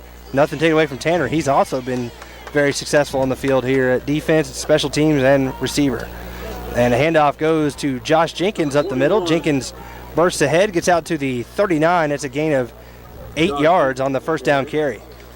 And as those young guys funnel in, Kenny, it's really going to hurt my stat sheet. Limited space, man, limited space. It is going to make it tough, that's for sure. Second down and 4. That's an interesting 4 yards, but it looks like it's down about 2.5 or so. As Tanner Westbrook in at quarterback, they got Giles Amos spread out here to the near side. Josh Jenkins, and then you got Reagan Waller and Robert Myatt in at slot back. Handoff goes to Reagan. Flag flies in from the backside as Reagan steps over a tackler, still on his feet, and he'll be spun out of bounds at the Trinity 32-yard line, but I got a feeling this one's coming back, and it is a hold on Westfield. Yeah, just going to call whatever they can to kind of keep this game in a close proximity, or closest as they can. That's just the way that I think this is going to go down. They're not going to let this thing get out of hand if they can. Yeah, it's 35-0. Westfield is leading Trinity Christian here in Sharpsburg with 5:48 to go before halftime. Westfield was up 28-0 after the first quarter. Ran 6 plays of offense, 4 touchdowns. They have looked very strong here tonight, but the holding will push the ball back to the 35, so it'll bring up a 2nd down and 7 as Westfield will huddle up and take their time here with this big lead and trying to just run this clock off, as we'll see a running clock most likely there in the second half. And the Braves are trailing 4-0. Hey, that's always good. What's new? And they fake the handoff. Tanner does, and he's going to keep it and go nowhere. He'll be brought down after maybe a half a yard on the carry. He did the read option and tried to follow in behind Jenkins, and not doing it there. Yeah, just a good job right there by the defensive line for the Lions, and Tanner had really nowhere to go on that. He picks up maybe a yard on the play. It's going to bring up a 3rd down and 6 for the Westfield Hornets. This is the first time Westfield's seen a 3 over there on the dial, on the marker on offense here this evening. They've either scored on the first or second play of a drive. So we'll see what they do here. Jenkins remains at fullback. They got Reagan Waller and Tucker Moody in at the wingback positions. And they hand the ball off to Tucker. Tucker across the left side. He's hit, bounce off of the tackler. It's going to be short of the 1st down as he gets out to the 39. And that is going to bring up a 4th down and about 2 yards. And here comes the punt team for the first time this evening for Westfield. Yeah, just a good play right there by Tucker. Not enough yardage to get the 1st down, but a nice 4-yard pickup. And Westfield's going to punt for the first time. We'll see that big leg of Giles Amos and see how far he can boot it here into the Sharpsburg night. Yeah, I was talking to a Westfield supporter here before the game. Won't name names, but Giles, we were talking about how impressive he is at punting the ball, and if he really put some time and effort into that, how he could have a future as a punter with his leg strength. Here, though, of course, as I say, he gets off a wobbler, and it takes a sideways bounce. Still worked out pretty well. It will be touched dead at the 26-yard line, and that is where Trinity will start this drive. 1st and 10, trailing 35-0 with 3:54 to go here in this first half. Yeah, just all Westfield. And Derek, what are your thoughts here as Westfield? It looks like they have this game well in hand, but next week you'll see a huge rivalry game. What do you think going into next week against Deerfield Windsor? Well, Brett, I think that Westfield is probably going to have a bit of a challenge with this rivalry game than Trinity today. I think this is more of a practice to getting ready to what they expecting to play. Yeah, absolutely, Derek. Good analysis there, because like you said, it almost has that scrimmage type feel, to be honest with you. I mean, no knock on the Lions, but as we've said before, it's apparent here tonight that they're in a rebuilding mode, and they're trying to do the best that they can to just even move the football and pick up 1st downs. You know what, though? Their concession stand's good. Yeah, they do have a good concession stand. They got good hot dogs, good hamburgers, even though it was a cheeseburger, and Tim got me the wrong thing. All right, 1st down and 10. And they fumble the snap. It's on the ground. It's all over the place. And it's still on the ground. And Westfield's got it. And Aiden Murphy is going to score. Touchdown, Hornets. A defensive touchdown. And the Hornets now lead 41-0 with 3:43 to go here in the second quarter. Wow, good job right there by Aiden Murphy picking up the ball that nobody wanted to get, it seemed. And he tramples in from 26 yards out for a touchdown. Yeah, that was just tough. Yep. 41-0 your score. Westfield on top with 3:43 left to go here before the halftime. And coming up at halftime, we're going to revisit, Kenny, some at the Planners First Halftime Show, some early season predictions that Coach Jones made during the preseason, and just hear him talk a little bit about the preseason. What was going to happen going into the season, and then what he expected from region play with the region play on the horizon. Should be exciting to see, kind of look back in time as Griffin Elmore connects. He is now 6 for 6 on extra points And Westfield leads 42-0, 3:43 to go here in the first half. We'll take a quick break. You're listening to Westfield Football on the Middle Georgia Sports Network.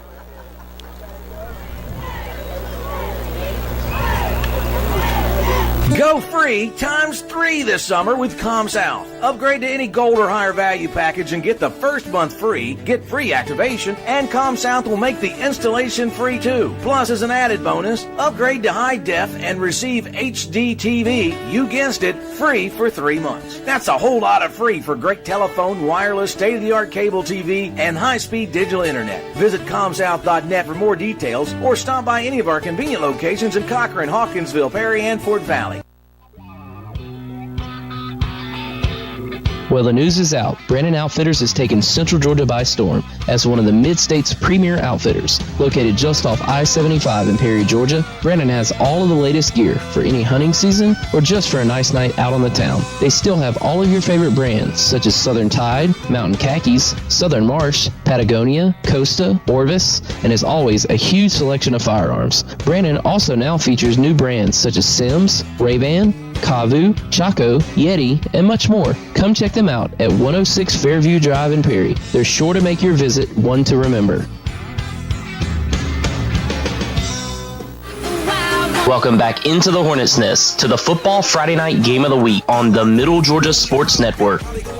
And Robert Myatt boots it back deep to Joseph Cotton, who comes up across the far right side of the field and gets out to the 20-yard line, and that is where Trinity will start this drive trailing 42-0 here with 3:38 to go in the first half. Yeah, just a tough one right now for Trinity, and Westfield has done whatever it wants tonight as they have 42 points on the scoreboard with only 3 minutes and 38 seconds left to go here in the first half.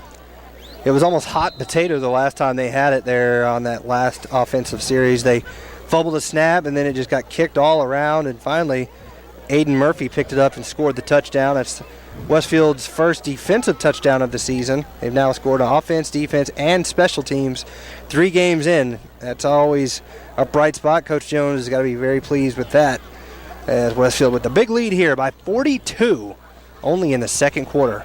Hurston fakes the handoff, keeps it himself, busts over the middle now, switches hands with the football, and be brought down from behind by number 30, Zach Johnson. Gets in there on the tackle, getting some play time here in this big lead. Zach, the tight end, defensive end, 203-pound junior.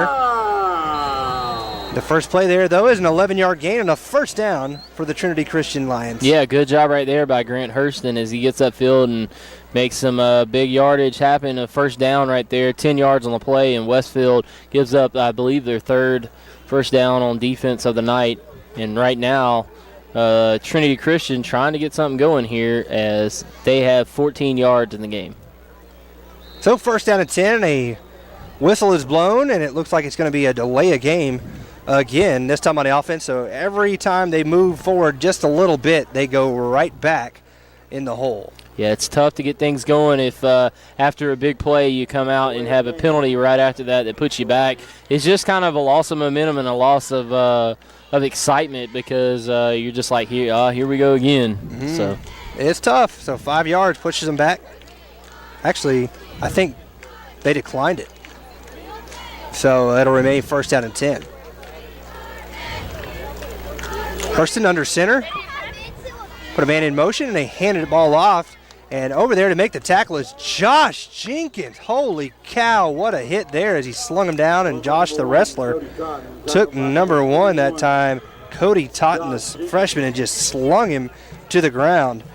Josh Jenkins with the big tackle there. Yeah, good job right there. Cody Totten went for a ride, and Josh Jenkins doing a good job on defense as he does on offense, and that's a loss of 6 yards, and Westfield just continues to play great defense here tonight. And that's the nominee, the first nominee of the night for the big hit of the game, brought to you by Moody Law Firm. Laying the law there was Josh Jenkins.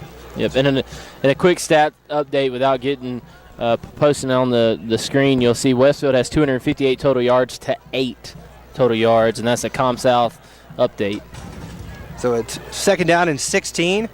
Hurston pointing all around. He finally throws complete, and what an open field tackle that time by Westfield, and number 35, John Allen Snellgrove, makes the tackle on Joseph Cotton and just looked like Tucker Moody over there, just diving in and knifing in, not letting the offensive player dictate to him. Yeah, just a good job right there. Only a 3-yard pickup. It looked like it could go for more, and Westfield able to chop down that receiver on the outside.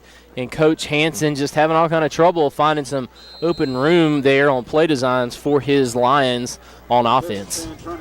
And the new guys in there for Westfield, you see Austin Burnett, Connor Doles, and big shout out to Connor Doles. He's always with us on Twitter, so good job, Connor, getting out there, getting some playing time here this evening. As it's 3rd down and 12, under a minute, and they pitch it out here to the near side and getting around the corner, but brought down again. And what Westfield is just bringing it right now with the tackles. As they're on the tackle, Ben Campbell slings them down, and it's going to be out of bounds and short of the first down, 4th down and 8. Yeah, good job right there by Campbell getting in there, making the tackle on Henriquez, and he gives up a 6-yard gain, but nonetheless, Westfield is going to bring up 4th down and 8, and Westfield will probably get the football back here with 51 seconds left to go, and you got to think Coach Jones is probably just going to take a knee. You would think, especially Westfield gets the ball back to start the second half. They started on defense here tonight, and they're leading by 42. Jarius Hart in there, Griffin Elmore getting some playing time here on defense, and even Deal Amrit, big man in there. Low snap, the punt. Nobody back for Westfield. It'll go straight out of bounds, and they'll mark it ahead is at the 39-yard line. And that's where Westfield will start this drive with 44.9 seconds to go before halftime, leading 42-0. Yeah, just a great job by Westfield. I mean, what can you say? They're doing an excellent job of getting things going here tonight, and just tough sledding. I know sound like a broken record, but Westfield has been very dominant here tonight in this game. 258 total yards for Westfield to 17 for Trinity Christian. I mean, that is very tough. And again, you got looks like you got another quarterback getting some action in there. That is going to be Logan Fink, the freshman quarterback, 157 pounds, getting in there at QB. And Aiden Murphy will be in at the fullback position. Giles still remains in there at the receiver. And Murphy fumbles it, and he falls. Gets it back. Yeah, falls on it, however. And he still picked up about 4 yards. So I imagine if that didn't cause the knee, you might see the knee here if you even need to run a play. Yeah, I don't think you do.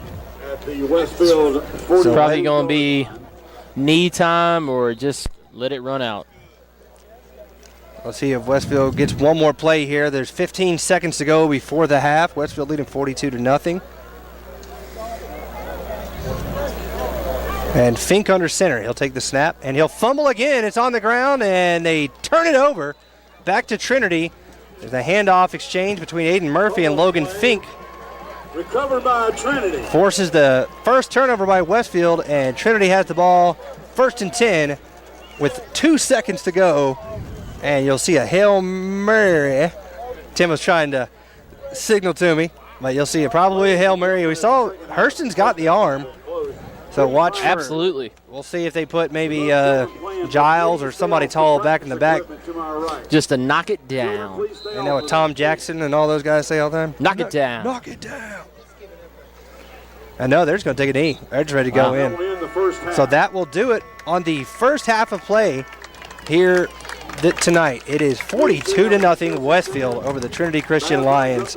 And we'll go ahead and take a break and be back with our halftime show brought to you by Planters First Bank.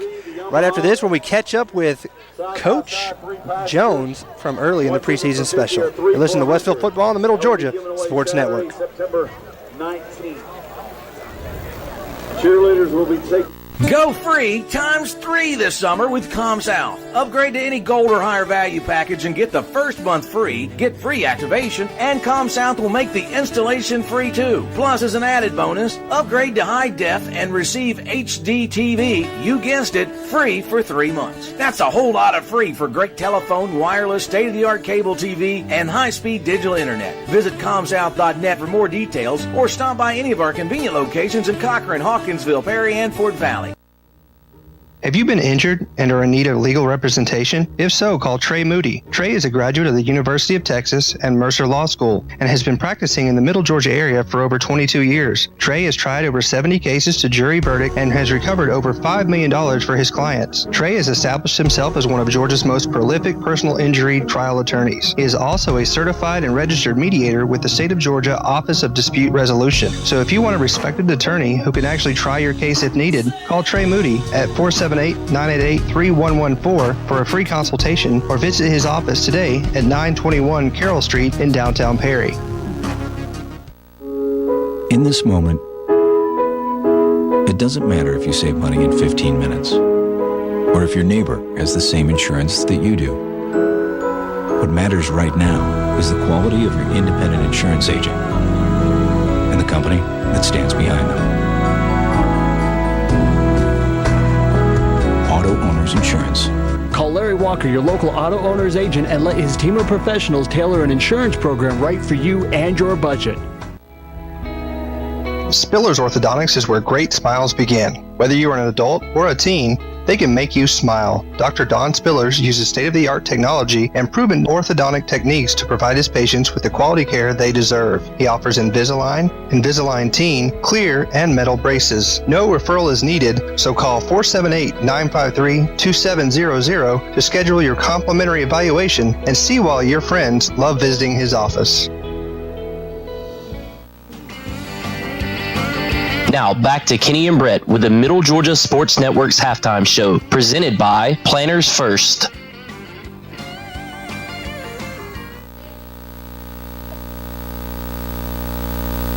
Welcome back to the Westfield preseason special, brought to you by Bill and Laura Amos here on the Middle Georgia Sports Network. Joined with the man himself now, Coach Jones. Coach, first of all, congratulations on last year's state championship. And on a personal level, what does it mean to you to finally get over that hump and win that state championship?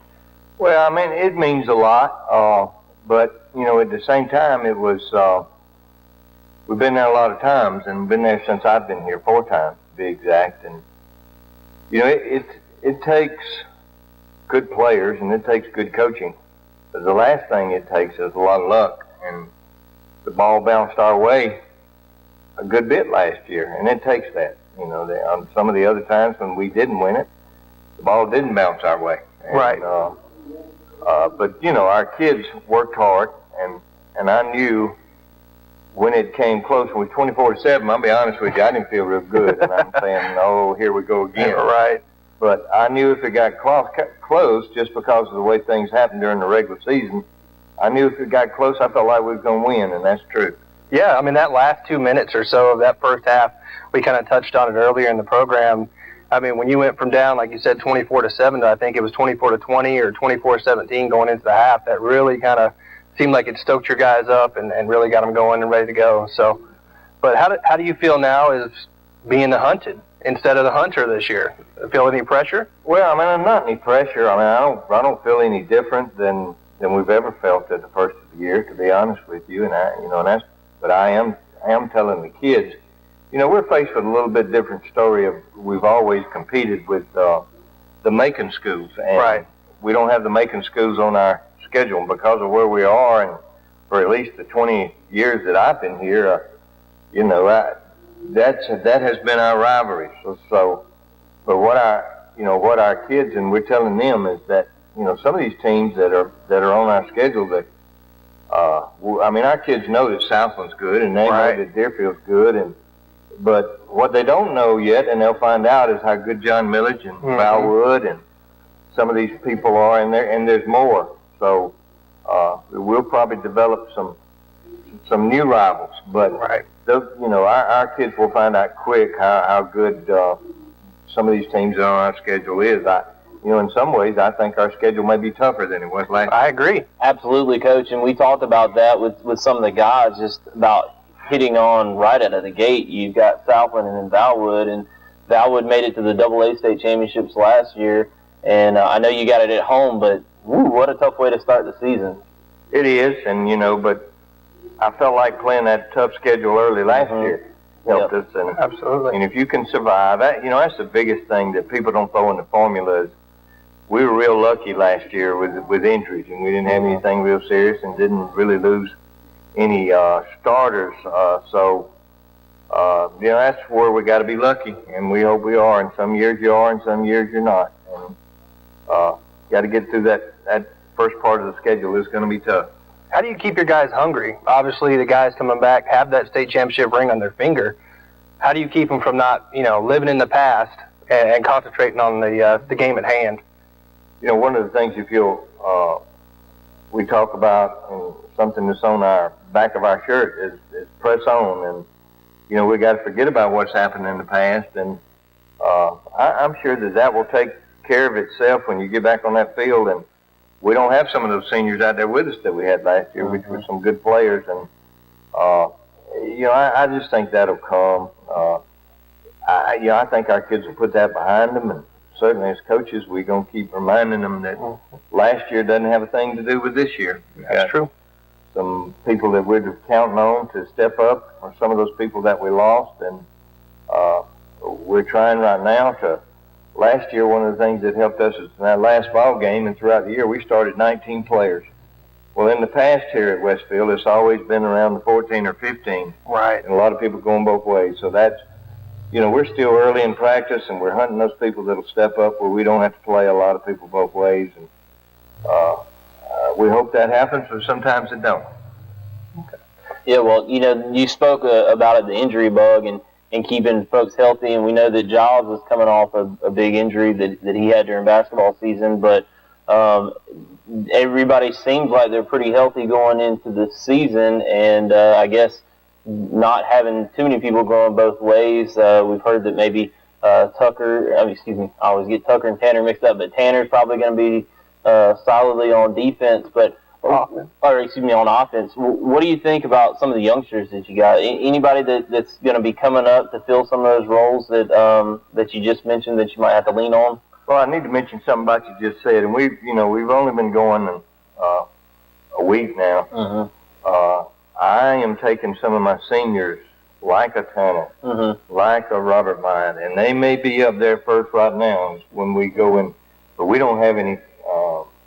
I'm sure that some of those people that started in the position they have a real good shot, but our wingback position where Tanner's at is still wide open. We got some young people that are going to challenge him and Robert for those starting positions on offense. But Tanner's the starting player on defense. He may move to offense, and that's where we need somebody to step up on defense. And we're moving Corey Holiday, was an offensive tackle last year. We hope he can play offensive guard because that's more important to us. So, it's too early to say yet. And the thing that I would say, though, that is probably one of the biggest positives that we got going for us is last year at the start of the season, it was between Tanner and Ryan at quarterback. And Ryan is going to be so much better this year. That's seen already. Yes. Oh, absolutely. In practice. That's a big plus for us going into the season. But we lose Stuart Smith and we lose Chandler Duggan, those wing backs. And that was big for us last year because of the speed. And in looking at our team, we got to find those two wing backs. We got Josh Jenkins at fullback, who played quite a bit. We don't lose a lot there, but we lose those two defensive ends. We lose an inside linebacker. We're fortunate that we do have 7 starters back on defense and 7 back on offense, but those positions that we got to fill are real key. On defense, those guys made a lot of tackles for us last year, and certainly everybody remembers all the big runs that our wingbacks had last year. And I think we'll be a different type team. As we're not going to have on offense. We're not going to have those 60-yard plays. Maybe we will, but we don't have the speed that we have. Yeah. So, just those things. And like you mentioned before, and I hate to mention names here on because I'm forgetting somebody. Yeah. But a lot of our positions is wide open. I know I ramble, but. Yeah, well, that's good though. I mean, the thing that you like is competition because it kind of elevates everybody's game. It makes everybody bring it every day. It does. If they want to get on the field, Right. So, Coach, what are your expectations for this season? Obviously, you kind of hit on some of the guys that we think are going to be in battles for positions and whatnot. But what do you really have a realistic expectation? I think everybody from afar would say, hey, Westfield, no doubt, has got to be the number one team in that region, probably the number one team in Class AAA. But what are your personal expectations for this? Well, I think what people forget is a team like Deerfield didn't hardly lose anybody. And we didn't exactly run Deerfield off the field. You know, people see what Southland did to us in the playoffs. So, but expecting out of our team, I really think that, I mean, our whole secondary returns. We hope we don't have to start all of them. So we think we'll be strong back there. I think a place that we should be strong, and I would love to be a running back running behind them, unless they fool me, is our offensive line. Absolutely. Most of them are coming back. We are going to move Corey, but I mean, we got a lot of size up there. We got a lot of experience up there. So I think if I'm a back, and we don't know who those backs are yet, I'd love to be running behind that offensive line, because I think that's going to be a strong point. Okay. Well, Coach, we're looking forward to this season. We appreciate your time, and congratulations on the state championship last year, and hopefully there's another one to come in the near future. Well, thank y'all for having us. Yep. All right. We'll be right back after this. Some parting words from myself and Brett. You're watching the preseason special for Westfield football, brought to you by Bill and Laura Amos on the Middle Georgia Sports Network. Well, the news is out. Brandon Outfitters has taken Central Georgia by storm as one of the Mid-State's premier outfitters. Located just off I-75 in Perry, Georgia, Brandon has all of the latest gear for any hunting season or just for a nice night out on the town. They still have all of your favorite brands, such as Southern Tide, Mountain Khakis, Southern Marsh, Patagonia, Costa, Orvis, and as always, a huge selection of firearms. Brandon also now features new brands such as Sims, Ray-Ban, Kavu, Chaco, Yeti, and much more. Come check them out at 106 Fairview Drive in Perry. They're sure to make your visit one to remember. Hi, Middle Georgia. My name is Roger, and I'm the general manager here at David Reagan Ford in Perry, Georgia. If you ever considered buying yourself a new or pre-owned vehicle, you owe it to yourself and your family to stop by David Reagan Ford, where I promise you a great car buying experience. Saving you money. Now that's another winner from David Reagan Ford. For information, go to davidreaganford.com or stop by David Reagan Ford just off I-75 at exit 136 in Perry. Best cars, best trucks, best buying experience here at David Reagan Ford in Perry. Set your own banking hours with Planners First Online Banking. Planners First Online Banking allows you to connect and access your bank accounts 24/7. For those that are always on the go, you can check your balances, pay your bills, transfer funds anytime and anywhere you have internet access. Let Planners First Online Banking make your life a little easier. Planners First, a legacy of excellence since 1896. Member FDIC, an equal housing lender.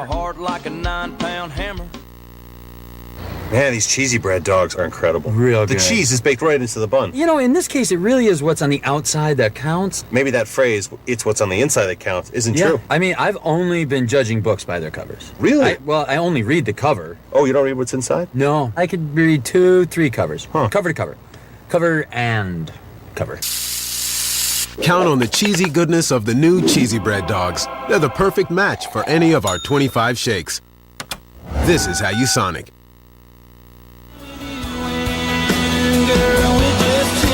Welcome back to the Middle Georgia Sports Network's halftime show, brought to you by Planners First. And welcome back here to the Planners First halftime show, where at the half, Westfield leads 42-0. And Brett, you got some stats for us there from the first half and a domination by the Hornets. Yeah, just a second as I get them updated here quickly.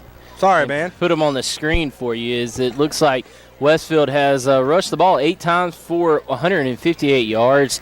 That's a 19.75 yards per carry average. 3 touchdowns, 1 fumble on the night. 4 of 4 passing from Ryan Fitzpatrick, 104 yards, 2 touchdowns.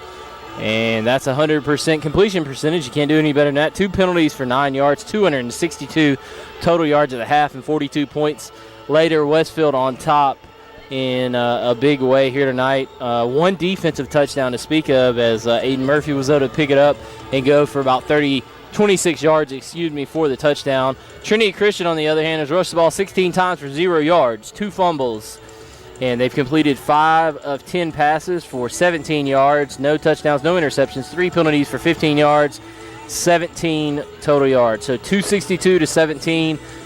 That's pretty good numbers there for Westfield, as they have done an outstanding job on both sides of the football, and they're now starting to kind of rotate some youngsters in here in the ball game. Yeah, you got to see towards the end of the first half there, Logan Fink get into the game at quarterback, and they had a fumble there in that one. And then you also saw Tanner Westbrook play a series at quarterback, but I think the majority of the way forward it's going to be Logan Fink and maybe Austin Burnett at quarterback most likely, but it's just tough. It's tough for, it's hard to say it's tough when you're up 42-0, but I know Coach Jones does not want to embarrass anybody, and the last thing he wants is to really, suck the life out of these kids. It's all for fun and the spirit of competition, and he doesn't want to put a damper on that, but at the same time, he's got to get his football team ready. Big game next week. Yeah, absolutely. Big game next week. Big rivalry game. It's 42-0 here. You don't want to embarrass anybody, and you don't want to put it on anybody and run up the score. But on the other side of the coin, you got to get ready for the big rivalry game. And I think he's gotten some good work in from his big players that he's needed to get going here in terms of Giles Amos, Cam Forrester, and those guys. So I think he got what he wanted out of that part of the game, and we'll see what he's going to do here with some of the youngsters, as it looked like they've already gotten almost to the three deep there in the first half. So I'm sure we're going to see a lot of Logan Fink and those youngsters, and the rest of the way it should be interesting to see if Westfield can score some points here in the second half with the youngsters, as they're already up 42-0, and these young guys get a chance to play varsity football on Friday night under the lights. And we'll go to Derek real quick and see what he thinks. Derek, just to talk a little bit about some of the action you should see here in the second half. What do you think about the youngsters maybe getting into the second half and getting some playing time? Well, Brad, I think this is a chance for the coach to see what they're about maybe in the future for next season. Who could be starting next year. Trying to impress the coach this game. I understand, they're dominating here on the field, and it's giving our starters some breathing room to rest a little bit. So this gives our youngsters a chance to get in this game and show what they're about.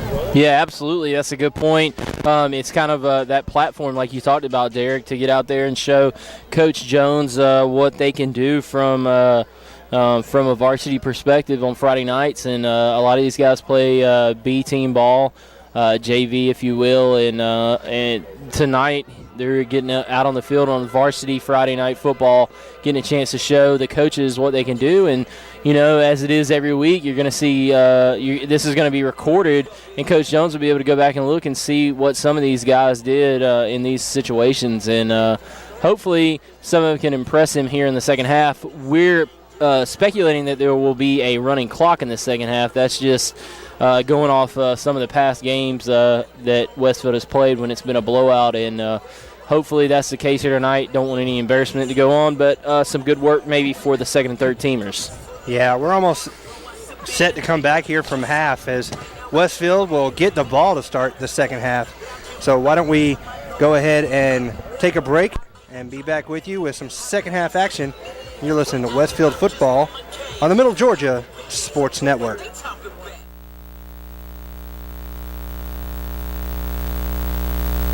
Man, these cheesy bread dogs are incredible. Real good. The cheese is baked right into the bun. In this case, it really is what's on the outside that counts. Maybe that phrase, "it's what's on the inside that counts," isn't true. I mean, I've only been judging books by their covers. Really? I only read the cover. Oh, you don't read what's inside? No. I could read 2-3 covers. Cover to cover. Cover and cover. Count on the cheesy goodness of the new cheesy bread dogs. They're the perfect match for any of our 25 shakes. This is how you Sonic. Have you been injured and are in need of legal representation? If so, call Trey Moody. Trey is a graduate of the University of Texas and Mercer Law School and has been practicing in the Middle Georgia area for over 22 years. Trey has tried over 70 cases to jury verdict and has recovered over $5 million for his clients. Trey has established himself as one of Georgia's most prolific personal injury trial attorneys. He is also a certified and registered mediator with the State of Georgia Office of Dispute Resolution. So if you want a respected attorney who can actually try your case if needed, call Trey Moody at 478-988-3114 for a free consultation or visit his office today at 921 Carroll Street in downtown Perry. And now, back to the gridiron with Kenny and Brett on the Middle Georgia Sports Network. And here, steer at the half here on the Planners First halftime show, where Westfield leading 42-0. And next week, we will travel down to Albany to take on Deerfield Windsor. And obviously Westfield's biggest rival, at least that's left in GISA after the Macon schools moved up. But, Brett, that's always a big one. Last year we got our taste of it. Westfield had a big lead in that game, and they let Deerfield Windsor come back, and then they were able to actually win it there in overtime. And it was a great game, and I think we're probably going to see more of the same next week. Yeah, absolutely. I mean, it really doesn't matter how the teams are playing and what they're looking like in the season. It's going to be a big game no matter what, and the team that maybe isn't playing as well is going to come out with a lot of emotion, and you got to think that Deerfield, it doesn't matter how good or bad they are, they're going to play Westfield in that green on that jersey, very tough, and it's going to be a tough matchup all the way around for both teams. And got to think that Coach Jones wants to continue and build off the success that they had last season against Deerfield and continue their winning ways that they started last season. So hopefully that's the case for Westfield next week. They've had a good game here tonight thus far, and just want to try to get ready and keep things on a positive note going into next week against a very talented and very efficient and very good team in Deerfield Windsor. Yeah, it should be a tough one. That last year we got to see Matthew Fox, the big runner there for Deerfield, who I think we found out he's actually at the University of Georgia now as a walk-on on their football team. So that shows you what kind of talent he had. And, Deerfield Windsor, you look at any time on set, DeAndre Smelter, he's up there playing at Georgia Tech, and they got a lot of athletes. And Westfield's going to have the work cut out for them. Again, it's going to be an out-of-region game, but it'll be kind of a good litmus test, as they've already had a couple against Southland and Valwood. So Westfield's getting their lumps early, and so far they're looking every bit the champion they were last year, as they've come out just as strong, if not stronger, this year. And they're kind of setting the tone and telling the rest of GISA, hey, we're not messing around, we're here to play, and anything that you do, if you want to go to the championship, you're going to have to go through us. Yeah, absolutely, and I think that's really the key for Westfield, just keeping the ball rolling, make sure that they do everything that they can in practice this coming up week. Obviously to finish out this game and just keep that positive momentum moving forward, as they have been very successful here in the early going of the 2014 season. They're well on their way to 3-0, and next week against Deerfield Windsor, they want to try to make that 4-0, and they're getting ready and getting that much closer to region play. And as important as next week's game is, I think it's even more important to try to build that momentum going into region play and make sure that you're on your game. Right, yeah. I mean, they've started opening up different aspects of their game here tonight that I knew that they were going to try to work on, and that was, the passing game. Ryan being 4 of 4 on the night for a couple of touchdowns, and just looking very strong with the run game, or with the passing game. And, of course, the run game has been there as it has all season long, and they continue. And it's going to be nothing but youngsters here in this second half, as it looks like back deep to receive for Westfield will be Austin Burnett. He'll be the lone man back. Still got some starters here, as Wade Walker getting the crowd all pumped up here on the near side. He loves to play, man. He just loves to play football, and he is an exciting player. We enjoy watching him. So on to kick off for Trinity Christian, it will be number 2, and that is Will Townsend. It's kickoff time. So I'll give the fans here credit. They stay here and seem to enjoy themselves here at Trinity. It's been tough watching their team for them, I'm sure, but they were doing a pretty good job. Will Townsend whispered something to one of his up men, so I'm wondering maybe something's going on. Yeah, do you think they tried? I mean, you got nothing to lose, but we'll see. But Jarius Hart and Austin Burnett back deep to receive for the Hornets. It's a high end-over-end kick taken by Austin Burnett at his own 14-yard line. Burnett comes up the middle. Now he slips, falls, gets back on his feet, and will go down at the 26-yard line. We're going to mark him at the 25, and that's where Westfield will start this drive. 1st and 10, leading 42-0. And just not able to get upfield. He slipped a little bit, and that's what can happen when you try to reverse field. And Westfield's going to have decent field position at their own 25-yard line, up 42-0. This first down is brought to you by Air Group. So it looks like Logan Fink is going to remain in there at quarterback here to start the second half. And Great Oaks. He ran the last drive of this first half and fumbled an exchange between him and Aiden Murphy. Murphy will be in at fullback. Jarius Hart and Austin Burnett, the two wingbacks. Handoff goes to Murphy. Murphy cuts back over the middle, still on his feet, and he drives ahead out to about the 30-yard line. Still driving. They finally build a whistle. 5-yard gain on first down from Aiden Murphy. Yeah, nice job right there by the offensive line, opening up a big hole, and Aiden Murphy running through, running hard, driving those legs, and getting upfield for a nice 5-yard pickup. And Westfield's going to have a very manageable 2nd down and 5. And you got to remember, Kenny, that the B team last year was actually undefeated, so a lot of these youngsters are used to the success that Westfield has accomplished at the varsity level, and they've also accomplished it at the B team level. So they're just trying to continue that success here as they get some action here on the field. Absolutely. Hand the ball off this time to Austin Burnett across the far side corner. Austin still on his feet, and he's going down the far sideline. He'll be knocked out of bounds around midfield. Let's see where they mark that one. I think he's going to be at about the 46-yard line. So it's a good gain of 16 yards on the carry from Austin Burnett. Yeah, great job right there by Austin, and he gets upfield and does a good job. And I tell you what, he showed some good wheels right there on the play, and Austin is a speedy guy, and we'll see if we might see some more success right there in the running game by Austin Burnett. So 1st down and 10, Westfield at their own 46. Fink hands ball off to Jarius Hart. Hart trying to get to the corner. He's got some speed. A flag flies in from behind as Hart's brought down out of bounds at about the Trinity 38-yard line. But that'll come back after it's a hold on Westfield. 2 flags were down, so that one's going to come back. I don't know who it was on. I have a sneaking suspicion we're going to see a lot of laundry on the field in the second half, especially if plays break. Right, yeah. I mean, Jarius Hart, we've been anxious to see his speed. He's had a little bit of a problem holding on to the football here early in the season. Right there, got a clean exchange between himself and Logan Fink. Showed some good speed, but unfortunately it was negated by a hold, and it's going to bring up a 1st down and about 15 now for Westfield. Yeah, good job right there by Jarius Hart, and it's a penalty that brings it back, but Westfield has 1st down and 15, their own 46-yard or 41-yard line, and let's see if they can get those 5 yards back and continue this drive, continue to move the football up the field.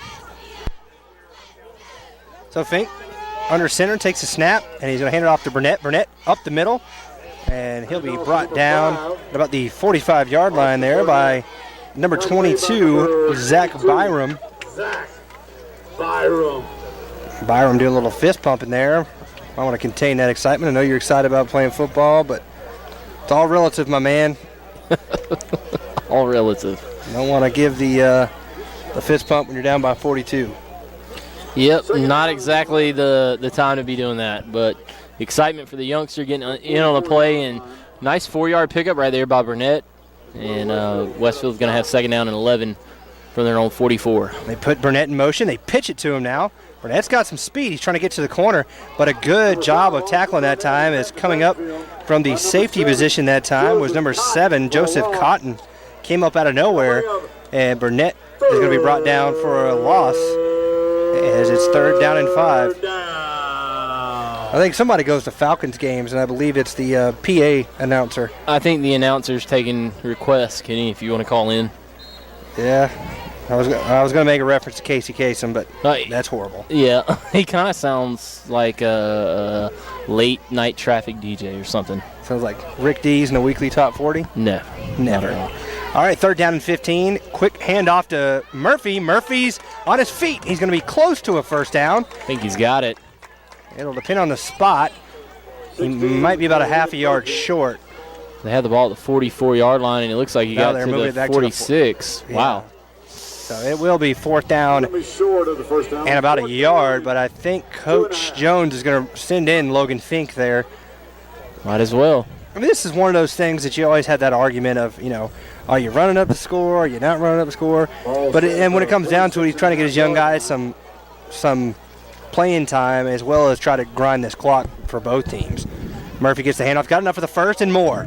Aiden on his feet, dragging defenders, still on his feet, and he's finally brought down across the 30-yard line down to about the 26-yard line. That's a 20-yard gain on the carry by Aiden Murphy, who's having a great ball game, scored on defense, and now he's getting a lot of time at the fullback position on offense. Good job right there. Keeps the legs churning. Has a big hole by his offensive line. Those youngsters on the offensive line doing a good job. And these are the guys that Westfield's going to have to rely on next year when those big hog mollies up front are not going to be there anymore. And Cam Washington, Dill Amrit, and Corey Holiday, those guys that are seniors. So these are the youngsters that are going to play.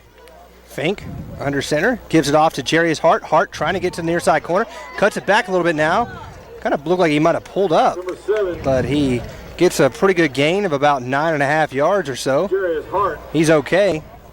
And it's going to bring up a second and very short as they are down to the, looks like, 13-yard line or so. Or no, I'm sorry, about the 18-yard line. I think if Jarius makes his mind up to just hit the hole and go, he would be a lot more successful. I think he does a little bit too much. It's not dancing. I think it's more indecision. And if he can get that decision-making and just say, hey, let's go, I think he'd get a lot bigger gains on plays. And they'll fumble the exchange here between Austin Burnett and Logan Fink. Burnett trying to make something, and he might just do that. He's still on his feet, but he's finally brought down. That's going to be a loss of about 3 yards or so back to the 21-yard line, but it could have been much, much worse. Actually, to mark it about the 25. That could have been a whole lot worse. Absolutely. Could have been a fumble that was recovered, and nonetheless, that's going to be a loss of 7 on the play. But the best thing about this, Kenny, is it's already only 5:18 left to go here in the third quarter. Yeah, the clock is running quickly as it can here. Looks like we got a ambulance sneaking in from behind here, but it's 5:05. Third down and 9 for Westfield. The pitch goes to Jarius Hart, kind of behind him. He gains control, though, and he's going to be brought down by the shoulder pad there, out of bounds. And let's see where they mark him here. It's going to be a fourth down and about 2. Or now they're going to mark it about 5 yards or so. It's tough to see from our vantage point. That's all I got to say. It looked like he picked up a lot more than that, but yeah, they're not going to give him barely anything. They marked him out at the 23. Maybe picked up 2. Yeah, so it's going to be fourth down and 7, and Westfield's going to go for it here in this difficult yardage situation. As in at fullback now is Landon Wainwright, getting some playing time at the fullback position. And they'll fake the handoff as Fink looking to pass. He's going to got a man wide open in the end zone. Touchdown, Hornets. Aiden Murphy. Connor Doles. Yeah, but a flag is down. Wow. What a pass and what a play there by Westfield, but it might be negated, and it is Westfield. But he gave I don't even know what that signal was. Illegal man downfield. I think that might be generous call right there. Nonetheless, you're just going to have to grit your teeth and bear it right here for if you're Westfield. You've had some success. Plays called back. It's just one of those things. Yeah. You're gonna get stuff called because they don't want you to score, to run up the score. And I mean, I don't know how. I know that's harsh, and people listening are probably like, "Man, those guys are Westfield homers." But I mean, to be honest, I can't tell you any other way. Yeah, I mean the scoreboard doesn't lie. It's 42-0. 3:45 to go here in this third quarter. Fink fakes the handoff, looking to pass again, rolling right side, being trailed. He'll be sacked from behind and fumble out of bounds. So either way, it's a turnover on downs. And Trinity, I'll tell you, they'll start 1st and 10 from about their own 30, and he got to give it to the PA guy. You wouldn't think his team was trailing by 42, that's for sure. Nah, he's into it, man. He is into it. Hey, I mean, it is. Hey, how does that go? I'm all jacked up on dew, old man. Hold on. DJ, want to go ahead? What do you got to say about that, man? Yeah, I can hear this PA from over here in the sideline, and yeah, he's very energetic. Guess he's trying to keep these Trinity Christian fans hope.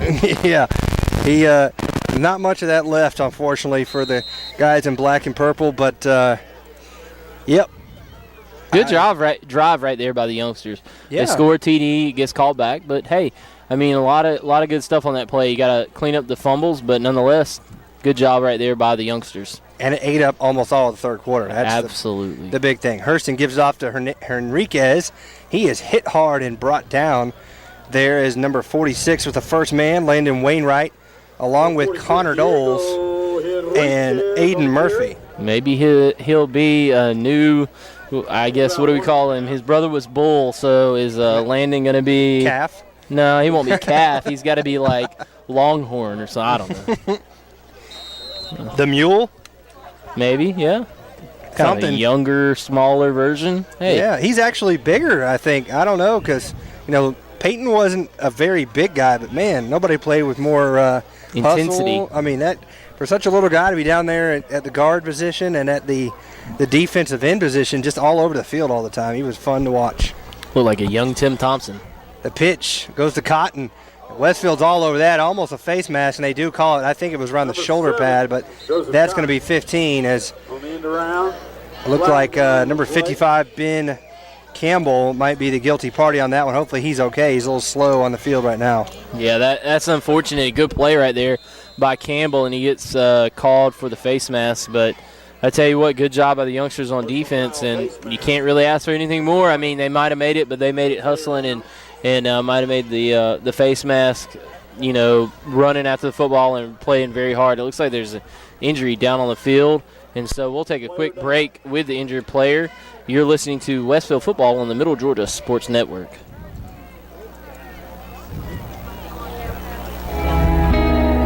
Spillers Orthodontics is where great smiles begin. Whether you are an adult or a teen, they can make you smile. Dr. Don Spillers uses state-of-the-art technology and proven orthodontic techniques to provide his patients with the quality care they deserve. He offers Invisalign, Invisalign Teen, clear, and metal braces. No referral is needed, so call 478-953-2700 to schedule your complimentary evaluation and see why your friends love visiting his office. In this moment, it doesn't matter if you save money in 15 minutes, or if your neighbor has the same insurance that you do. What matters right now is the quality of your independent insurance agent and the company that stands behind them. Auto Owners Insurance. Call Larry Walker, your local auto owner's agent, and let his team of professionals tailor an insurance program right for you and your budget. Welcome back into the Hornets' Nest to the Football Friday Night Game of the Week on the Middle Georgia Sports Network. A little flow rider. Welcome back here in Sharpsburg. 42-0 Westfield on top. They throw a little swing pass. It's a screen set up, and it's complete. And he breaks a few tackles. He's finally finished off there by Landon Wainwright and Griffin Elmore. And that will be a pickup of about 5 yards on the reception for Trinity. Corey McGinnis there on the reception. Nice little, the same screen pattern that Trinity has been running. And with 1:09 seconds left to go here in the third quarter, Westfield on top 42-0. And Westfield's second team defense doing a good job out there against the Lions. And it's going to be 2nd down and 5. Yeah, we're under a minute here now in this third quarter. Is running clock here in this second half. 9:17 here Eastern time. And they'll throw a little swing pass out, and it is incomplete. Pass ball is incomplete. He was looking for number 11 that time. Number 11, Casey. And Casey McGinnis. And it's going to bring up a 3rd down and 5. That was close to being a backward lateral that time. Yeah, absolutely. Right on the line there. It's going to bring up a 3rd down and 5 for the Lions. And Grant Hurston zipping that ball out very, very fast, and it goes right through the hands of the McGinnis there on the outside. And we're winding down here. I don't know if they realize it or not, but this might be the end of the third quarter, and it will be. So after 3 quarters of play. Your score, it's the Westfield Hornets 42 and the Trinity Christian Lions nothing. You're listening to Westfield Football on the Middle Georgia Sports Network. The fourth quarter is brought to you. Hi, Middle Georgia. My name is Roger, and I'm the general manager here at David Reagan Ford in Perry, Georgia. If you ever considered buying yourself a new or pre-owned vehicle, you owe it to yourself and your family to stop by David Reagan Ford, where I promise you a great car buying experience. Saving you money. Now that's another winner from David Reagan Ford. For information, go to davidreaganford.com or stop by David Reagan Ford just off I-75 at exit 136 in Perry. Best cars, best trucks, best buying experience here at David Reagan Ford in Perry. On the athletic field and in the classroom, students at the Westfield School are preparing to meet the challenging demands of the 21st century. Our dedicated faculty teaches and inspires students from pre-K to 12th grade to think critically and learn globally, preparing our students for college in a Christian environment that has been the Westfield mission for more than 44 years. And our students excel from football to chorus, art to tennis, and basketball to debate. Westfield students aspire to be champions. It's the Westfield experience. To learn more about the Westfield School, visit our website, westfieldschool.org, or call our admissions office at 987-0547. The Westfield School, ready for college, ready for life. And now, back to the gridiron with Kenny and Brett on the Middle Georgia Sports Network. And Grant Hurston airs it out here, and it's caught by Cotton all the way down to the 2-yard line. Joseph Cotton makes the catch from Grant Hurston, and inside the 5 are the Trinity Christian Lions, threatening to score for the first time here this evening. Nice 56-yard pass play right there by Grant Hurston, and I tell you what, just does exactly what you need to do, and throws it out there, and his receiver, Joseph Cotton, beats the defenders. He gets all the way down the field to the 2-yard line, and it's going to bring up first down and 10 first down and goal to go inside the 2 with 11:30 left to go. Looks like maybe Cotton knocked the wind out of himself, and he's up and ready to go. So big play to start the fourth quarter with 11:30 left to go. Westfield still on top 42-0, but the shutout is in jeopardy here. Yeah, they just burned the defender over there here on the near side, and it was a good pass. Hurston's got a good arm on him. He just hasn't been able to have time to really unleash it, as Westfield's done a good job of getting defensive pressure on him, and the cornerbacks do a good job. But right there, they had a little bit of a busted coverage, and that enabled Cotton to get down the field there to make the big catch. So first and goal from the 3-yard line. Hurston's going to keep it himself, and he's going to go in off the left side for the touchdown. Touchdown, Trinity. And it's now 42-6 with 11:16 to go here in this fourth quarter. Number 12. And good for Trinity as they're able to score their first touchdown of the game here and make it 42-6. And Westfield surrenders their first score of the night with only 11:16 left to go here in the game. So we'll see what they do here. They go for the extra point. They go for 2. It looks like they're going to go for 2. Must not have much of a field goal kicker if that's the case. Well, they're huddling up, so it leads me to believe that's what they're going to do. We'll wait to see what the plan is. 11:16 left here in this game. A 5-touchdown lead for Westfield. Extra point. They're going to go for 2, and Hurston drops back, got pressure in his face. He rolls out to the right side now. Nowhere to throw it, so he's going to be brought down out of bounds. The extra point is no good, and the score remains 42-6. Westfield on top with 11:16 to go here in this fourth quarter. And I got a score update of the Braves. They might as well just go ahead and pack it in. 9-1, losing to the Marlins. Sad. Well, sad. At least they're doing it. They were only a half game back of the Brewers, so let's just back on in there, Braves. Do what we do best. Might as well. Hey, the Cardinals backed in there a couple years ago and made it all the way to the World Series. You never know. Yeah, but they're actually good.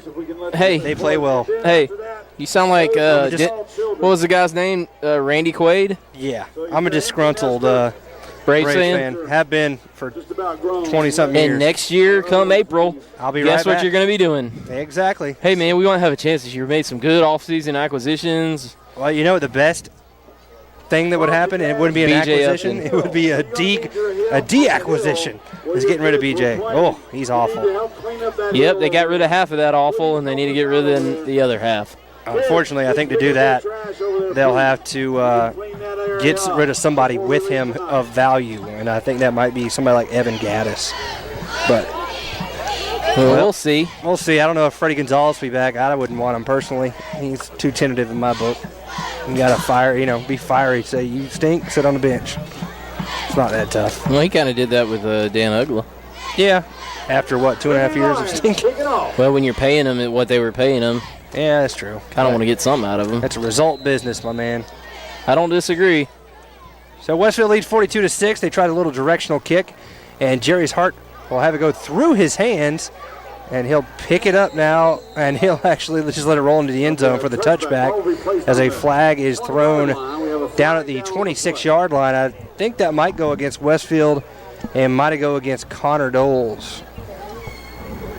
And that's tough there. The ref just looking to throw a flag for something, I believe. Yeah, you just got to – I don't know why the clock has stopped, though. You would think with the running clock it would keep going.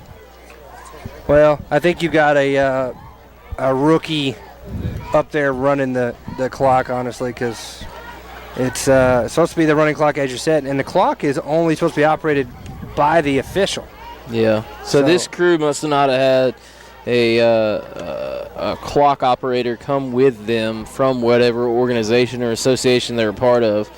But now they're looking at the Trinity side, so I don't know. Well, now he's pointing backwards, so it might be, as you suspected, that Westfield is going to incur the penalty here, and we'll wait to see what the White Hat has to say here.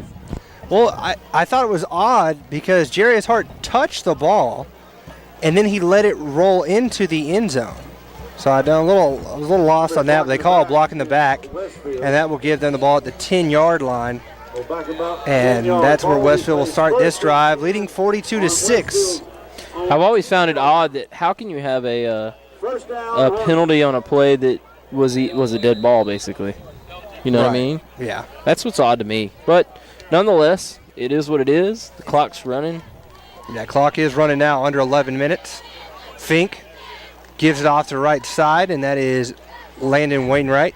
He gets a couple, as Westfield would just love a mirror image of that last drive they did, where they just milked about 10 minutes off the clock. And it looks like Jake Walls is down from the box. Looks like he's getting some play calling action. Well, he is the HC for the B team guys, so he's used to it.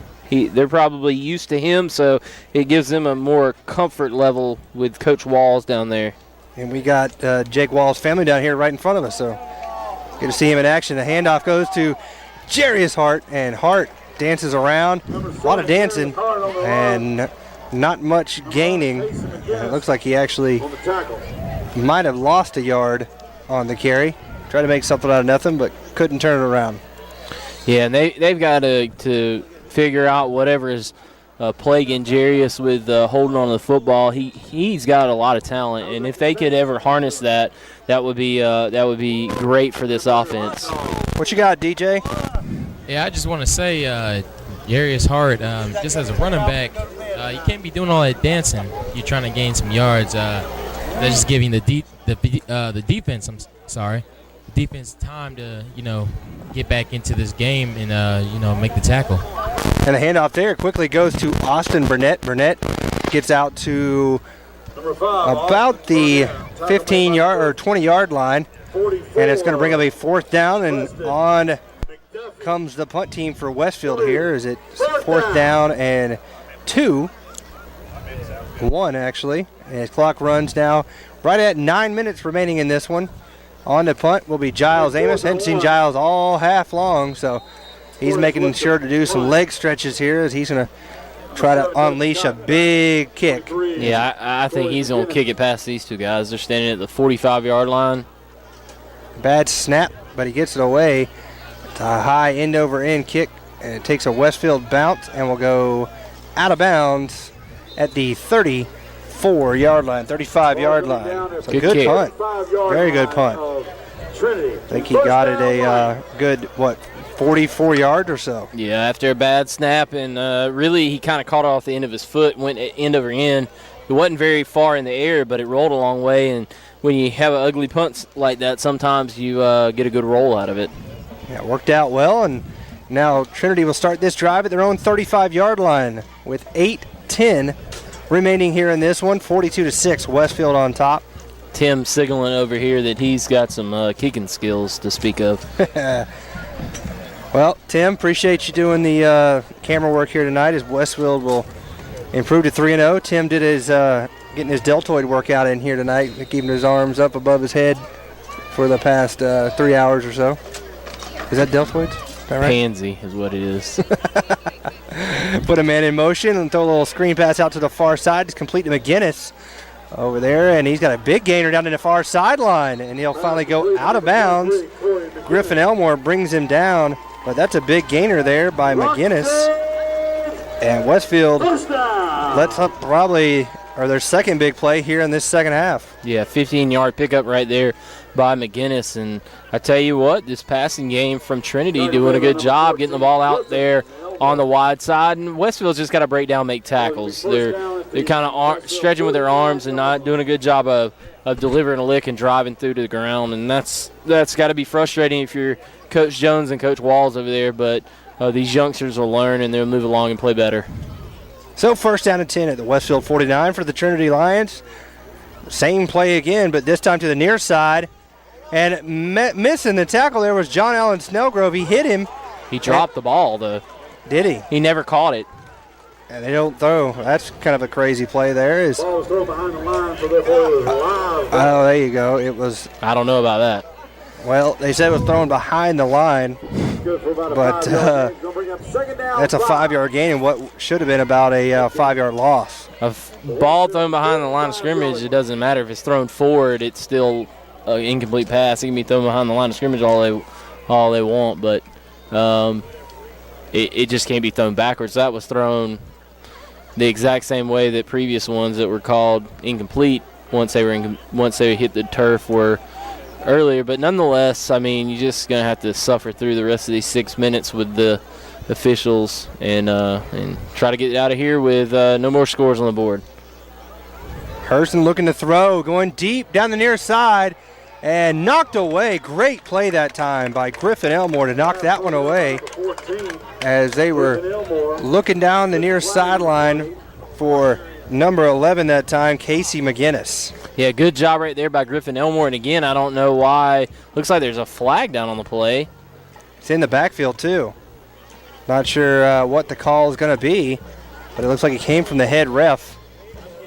So we'll await the call from the ref. But again, good pass that time from Hurston, but a great job on defense by Griffin Elmore. Looks like it might go against Trinity Christian on a hold, maybe. Oh, chop block. Oh, wow. So 15 yards. Push them back. The clock stopped with 5:43 to go here in this fourth quarter. A lot of fireworks early. Then the brakes got put on, and it got slow here in the second half. Yes, it did, but Westfield is going to come away with a victory here tonight. 42 right now to 6 is what it's looking like, and it's second down in forever. A long way to go. 25 almost 30. And they pitch it now, and cutting back up the middle is Smith. Smith's going to be brought down from behind by John Allen Snellgrove, but a pretty good gain that time by Gavin Smith. About 13 yards on the run. And Trinity Christian doing a good job getting that total all the way up to 115 yards. The big pass play helped out a lot, but they have 17 rushes and 17 yards on 19 carries and 98 yards passing, 9 of 16 on the completion to attempts. So 115 total yards, and they've got a lot of that here in the second half. So good job for the Lions, a lot to build on with 4:43 left to go here in the third. Excuse me, in the fourth. Yeah, I think they only have 17 yards or something at the half. Yeah, so. And negative yardage from on the ground. They fake the quick pass. Now looking to pass is Hurston. He's going to throw it, and it's going to be caught, or did it skip? It is a catch, and that is complete to number 1, Cody Totten, and that is all the way out to the Westfield 43-yard line. Connor Doles there on the tackle. Yeah, good job right there. Nice pass right there by Hurston. And it's off. Never mind. I forgot how far they had to go. It's still 4th down. 4th and 4. That's how far they had to go for this one. Fake the pitch, looking to throw. Hurston's being pressured, and he's going to throw complete. And missing the tackle there was Doles, and Totten will get the first down now, as the tackle over there is made by Josh Kinnebrew. And just a broken tackle that time by Totten gets the first down for Trinity. Yeah, good job right there. Nice 12-yard pickup by Totten, and they continue to move the chains with 3:36 left to go here in the game. Good job right there by Grant Hurston and getting rid of the football and making some plays up the field. He had some pressure on him right there, and nonetheless he was able to get it away, pick up the first down for his Lions. The clock is running now at 3:20 remaining here in this game. 42-6, Westfield leading, but Trinity's on the move here, and the clock almost goes down to 0. Now looking to pass. Hurston's going to throw deep to the far corner of the end zone, but nobody there.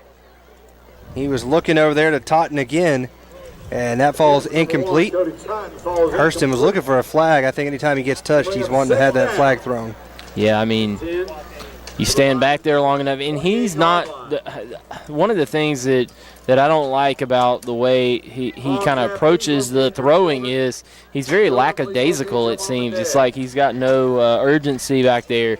As a quarterback, you need to find your receiver and pick him out and kind of zip the ball in there if you can, if it's just short pass, and if not, make a decision to get rid of the football. He's just kind of standing back there, making his hand motions, lackadaisical fakes, and then he gets touched and he wants a flag. He throws quick one over the middle there, and a good job of defense that time as over there was Landon Wainwright to lay the hit on the receiver. That was number 24, Sam Cotton, and that falls incomplete. So it is now 3rd down and 10. Coming to a close, we got half price on all food in the concession stand. Half price on the concession stand food? What? Derek, get over there. Go get you some food. Half price right now. We're under 2 minutes now. 1:45 remaining. Hurston is going to drop back to pass. Same play over the middle, and this time it's incomplete again. I mean, that was almost a mirror image. He was looking for the same receiver, and the same defender made the hit, Landon Wainwright. Yeah, Landon Wainwright, the linebacker, does a good job of filling right there. And it was just a good play, 4th down and 10 for the Lions with 1:22 left to go in the game. So the clock will run here. Under 1:20, and Westfield will walk out of this one 3-0, improve that unbeaten streak to 15 games in a row now. And just like to say, since Brett and I have been covering Westfield, they're now 15-1. I don't think that's a coincidence. Pretty good. I don't think that's a coincidence, do you? No, but Tim and Derek say they're 3-0, so they're undefeated. They don't even have a loss. Yeah. Hurston looking to pass, got a man open. And makes the catch. Gavin Smith, touchdown. Looked like John Allen Snellgrove was going to get over there, but he couldn't get over there in time as we almost had a little fight going down between, looked like number 2, Will Townsend, and number 61 for Westfield, Colin Infante. I don't know what happened there, but they had to pull Will Townsend off the field. His head coach did, but nonetheless, it's a touchdown. And that was a long touchdown there, about 31 yards or so. Yeah, I have no idea what happened down there. Unsportsmanlike on Westfield and unsportsmanlike on the Lions. So basically, you shouldn't have thrown the flag. Right. That's kind of a pointless. I don't like when they do that. That's stupid. But I mean, I don't know how else to say it. That's dumb. But the touchdown makes this a 30-point game, 42-12, with 45 seconds left on the clock. And it looked like he put too much air under it. I thought John Allen Snellgrove was going to get there to knock it away. He read it the whole way. He knew he got beat initially, but then he was hustling to get back because he knew that they were going to throw it to him. And he just wasn't able to get the hand up. And it looks like they're going to go for 2 here with 45 seconds left to go in the game. So Hurston under center. Got pressure right up the gut. He throws. Complete for the 2-point conversion. That's good for 2. He found number 23, Corey McGinnis. Number 23. And it's going to be a 42-14 score. And the Trinity coaching staff quickly moving his special teams players back down here, trying to get him to probably do an onside kick. Yeah, it'd be pretty pointless to do an onside kick, but, you know, running clock, do an onside kick, that'd be kind of a lack of sportsmanship on that side too, but we'll see what happens. I say you just get some good quality practice in here, try to kick it deep and try to cover the kick, and Westfield's probably just going to run a couple plays when they come out here on offense if they get the ball, and just get some more work for the youngsters and then call it a night. 45 seconds left to go here in the game. Westfield on top 42-14. All those points were scored in the first half, and tell you what, Westfield has shown its dominance yet again. Yeah, they look very strong here. Up 42-0 just a few minutes into the second quarter, really. They kind of just called off the dogs. And Trinity's built a little bit of momentum here for themselves. They look to try to get ready for their next opponent. Westfield will go to Deerfield Windsor 3-0. As on the kick is number 2, Will Townsend. And they'll just do a little quick pooch kick. And it will go out of bounds over the head of Ben Murphy. Illegal procedure. Westfield will take the ball at the 35-yard line and take a knee to end this one here and improve to 3-0 on the season. First down, Westfield. We'll have to give you our honors of the game after the post-game show, brought to you by Bill and Laura Amos. Offensive player of the game. It's going to be a hard one. You had a couple guys, don't know what to do. You got to keep the suspense going. Yeah, defensive player of the game. Got to keep the suspense going. I know. We'll just have to figure that out. Special teams, man, good Lord, it's too hard. Quick handoff. Up the middle. And nothing doing there for Jarius Hart. And that looks like that will probably be the last play of the game. So your final score here tonight is 42-14. Westfield wins. We'll go ahead and take a quick break and be back with the Bill and Laura Amos post-game show right after this on the Middle Georgia Sports Network. Unless you drive.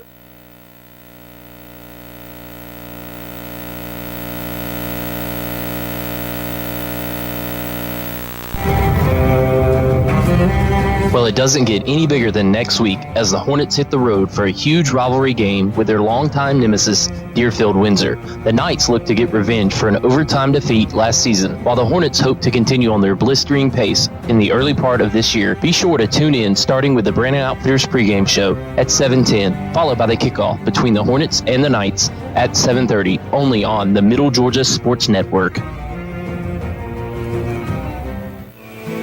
The Middle Georgia Sports Network would like to thank the following sponsors for making this season's broadcast possible: Com South, Sonic America's Drive-In, C.W. Williams Homes, David Reagan Ford, Spillers Orthodontics, Walker Insurance Agency, Brandon Outfitters, Hamby Automotive, Trey Moody Law Office, Planners First, and Bill and Laura Amos, proud parents and supporters of Westfield Athletics. With all of your game stats, impact players, and analysis of the game, welcome into the MidGASports.net postgame show, presented by Bill and Laura Amos, proud parents and supporters of Westfield Athletics. And welcome back here into the Bill and Laura Amos postgame show, where Westfield's a winner tonight, 42-14 over the Trinity Christian Lions. And we'll go ahead and jump right into it and give our honors of the game, our offensive player of the game, brought to you by Sonic Drive-In, and our main man over here, Derek Downs, had a big vote for Josh Jenkins for the Sonic Drive-In player of the game, as he had 2 rushes for 59 yards and a touchdown, and a big burst out on the on one of his on his only touchdown run. But he showed he played really, like Derek said, well. And Derek, you can come in here if you want. He played well all the way around tonight on defense and on offense. Yeah, I feel like that Josh Jenkins, he did good both offense and defensively. He had a touchdown, actually 2, I believe, right? No, he only had one. One, okay. and fumble recovery to a touchdown. So he did pretty good offensively and defensively. Yeah, and, on the defense, I give it to Matthew Moore. Yeah, Matthew Moore is our winner here tonight for the defensive player of the game, and that is brought to you by C.W. Williams Homes. And Matthew had 4 tackles to go along with a sack as well, so Matthew played a heck of a game at the linebacker position for the Westfield Hornets. And our special teams player of the game brought to you by David Reagan Ford. I think we're going to have to give that one to Griffin Elmore. Griffin was 6 of 6 here tonight on extra points and did a great job for Westfield. And finally, our last honor of the game, the play of the game, or actually 2 more. I'm sorry. The play of the game, brought to you by Walker Insurance, was the Aiden Murphy fumble recovery for a touchdown to make it 42-0 Westfield at that point. And the Hornets never looked back from the moment the game started pretty much. Aiden Murphy played pretty good on offense, too. 5 rushes for 44 yards, so not a shabby night for him. Yeah, he did a good job. And then again, our big hit of the game brought to you by Moody Law Firm. That is going to go to Josh Jenkins. Jenkins did his wrestling move, almost a belly-to-back suplex, in which he threw that defender down. So Westfield is a big player. So, Mr. Walker over here, thank you, sir. We appreciate it. Our Walker Insurance player of the game was the Aiden Murphy return for a touchdown there. So I want to thank you for sponsoring. Yeah. Yes, sir. So Mr. Larry Walker coming over to see us. I want to thank him for sponsoring with us. As Westfield wins here tonight, 42-14 is your final. And next week we will be live from Deerfield, Windsor, and Brett will give you the last little bit of game stats here before we sign off. Yeah, just the stats, a final rundown. Westfield rushed the ball 22 times for 226 yards, 3 touchdowns and a fumble, and that's a 10.27 yards per carry average. 4 of 4 passing tonight for Ryan Fitzpatrick. 104 yards, 2 touchdowns. That's 100% completion percentage. 5 penalties, 29 yards for Westfield. 330 total yards, and really what we're going to call 2 quarters of play here for the Hornets. 19 rushes for 17 yards for Trinity Christian. 1 touchdown, 2 fumbles, and 0.89 yards per carry, so less than a yard per carry. They did complete 12 passes out of 22 attempts for 148 yards and a touchdown, 55% completion percentage, 4 of 30 for the Trinity Christian Lions on penalties, and 165 total yards. So I tell you what, Trinity got some good work there in on the second half, but Westfield is a victor here tonight, and it was really never in doubt after that first quarter. Scored 28 points in the first quarter, and it was pretty much all a wrap from there. 42-14 is your score, and next week we will be down in Albany, Georgia, as the Westfield Hornets will take on their big rival, the Deerfield Windsor Knights. So it should be a great matchup next week, and the pregame show brought to you by Brandon Outfitters will be on at 7:10, and we hope to bring you all the action live from Albany next week as Westfield travels south to take on their big rival. So Westfield's winner tonight, 42-14 is your final. So for Derek Downs, Tim Thompson, Brett Taylor, I'm Kenny Kofer. Thanks for listening to Westfield Football on the Middle Georgia Sports Network.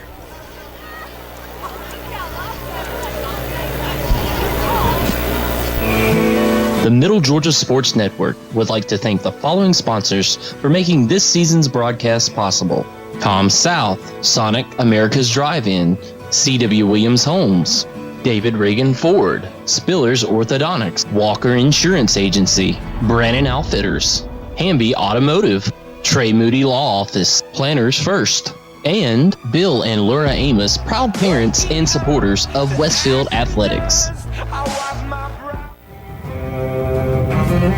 Well, it doesn't get any bigger than next week as the Hornets hit the road for a huge rivalry game with their longtime nemesis, Deerfield Windsor. The Knights look to get revenge for an overtime defeat last season, while the Hornets hope to continue on their blistering pace in the early part of this year. Be sure to tune in, starting with the Brandon Outfitters pregame show at 7:10, followed by the kickoff between the Hornets and the Knights at 7:30, only on the Middle Georgia Sports Network.